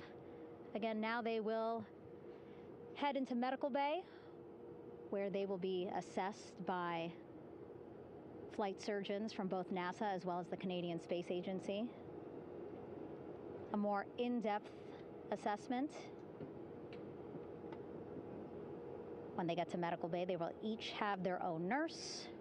They will be helped out of their suits.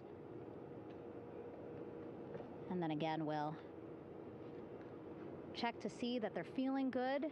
Make sure it's not just adrenaline, but that they are feeling good from their long journey back from the moon. Beautiful shot of that sunset, illuminating our flight deck.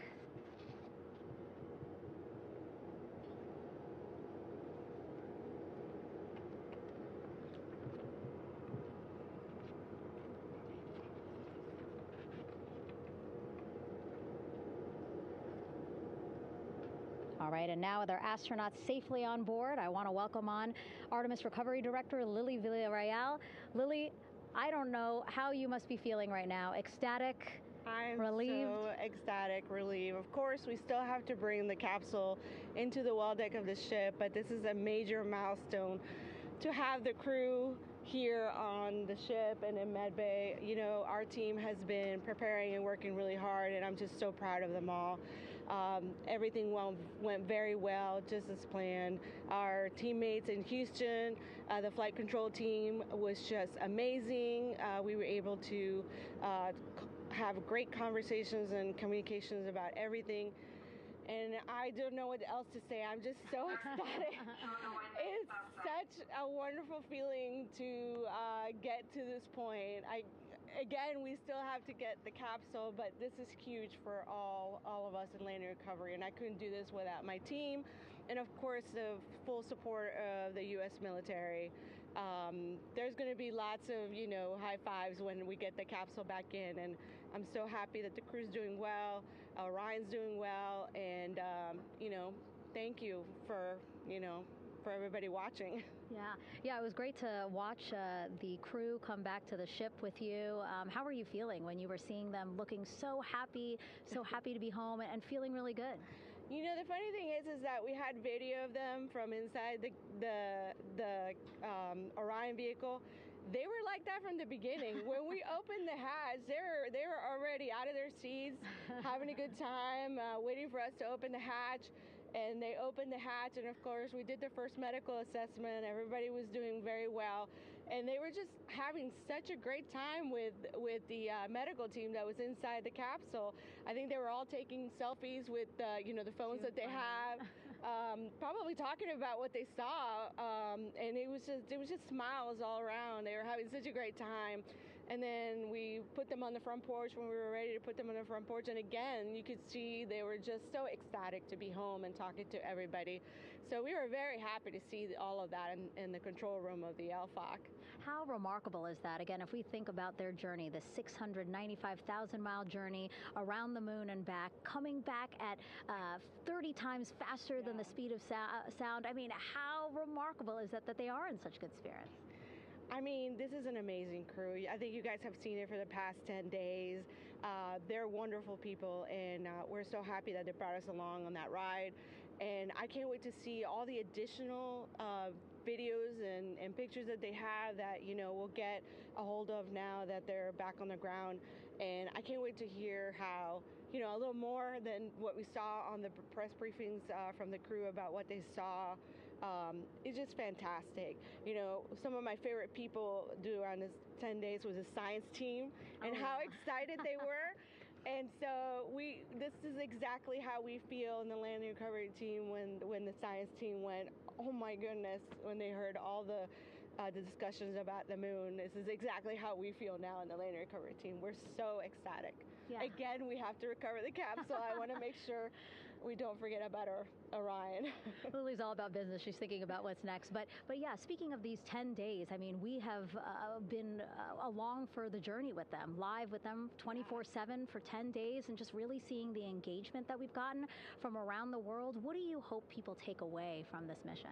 I think that's fantastic. So, you know, my story was that I went to the Kennedy Space Center. I was born in Colombia. I was 10 years old when we moved to the United States, but when I was 7, my family took me to the visitor center, and that's when I learned about Apollo. And we went to the moon, and I learned about astronauts, and that story was what really fueled me to want to do STEM and want to be an astronaut. And I think that this Artemis program is going to do exactly what, what girls, my age back then is 7, young people right now, girls and even like young men, obviously. But we want to empower people to know that you can do this, right? If you want to come and work for NASA, if I did it, they can do it. And Artemis program is just going to inspire everybody. And I'm so happy about that. Yeah. Like Apollo inspired me. Thank you so much, Lily. Really appreciate you being here. As you said, still a lot of work to do. 5 to 6 more hours to recover Orion that's still out in the water. So I'll let you get back to it. But you had beautiful words to say again. We hope that this inspires people. We hope that you come and join us at NASA and accomplish great things with us in the future. Yeah. Back to you, Rob. Thank you, Megan, and safe sailing out there in the Pacific. Here in Mission Control, it is now all quiet. The team of flight controllers and all their support personnel have left the room to enjoy the aftermath of a textbook touchdown by Integrity that splashed down in the Pacific right on target to complete this historic flyby of the moon, the Artemis II mission. With that, we'll wrap up our coverage for the night and point you to a post-Splashdown news conference in 15 minutes at 9:35 p.m. Central Time, 10:35 p.m. Eastern Time, where managers will discuss the return of the Integrity spacecraft and the completion of the Artemis II mission. With that, we'll wrap up our coverage for this evening and historic mission in the history books. This is Mission Control Houston.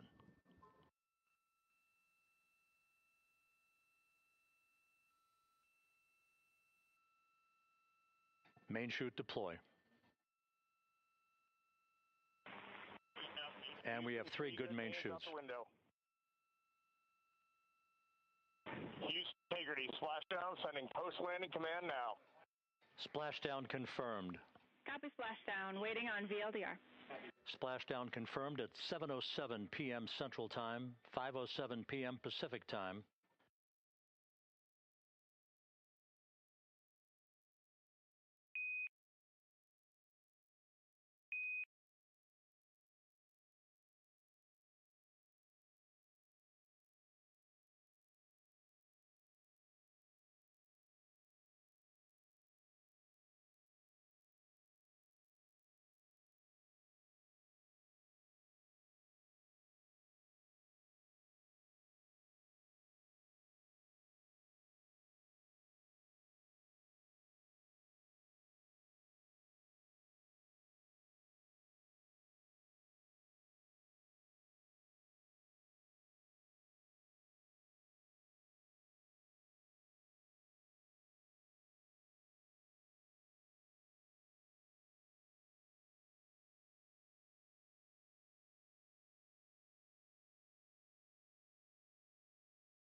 TJ?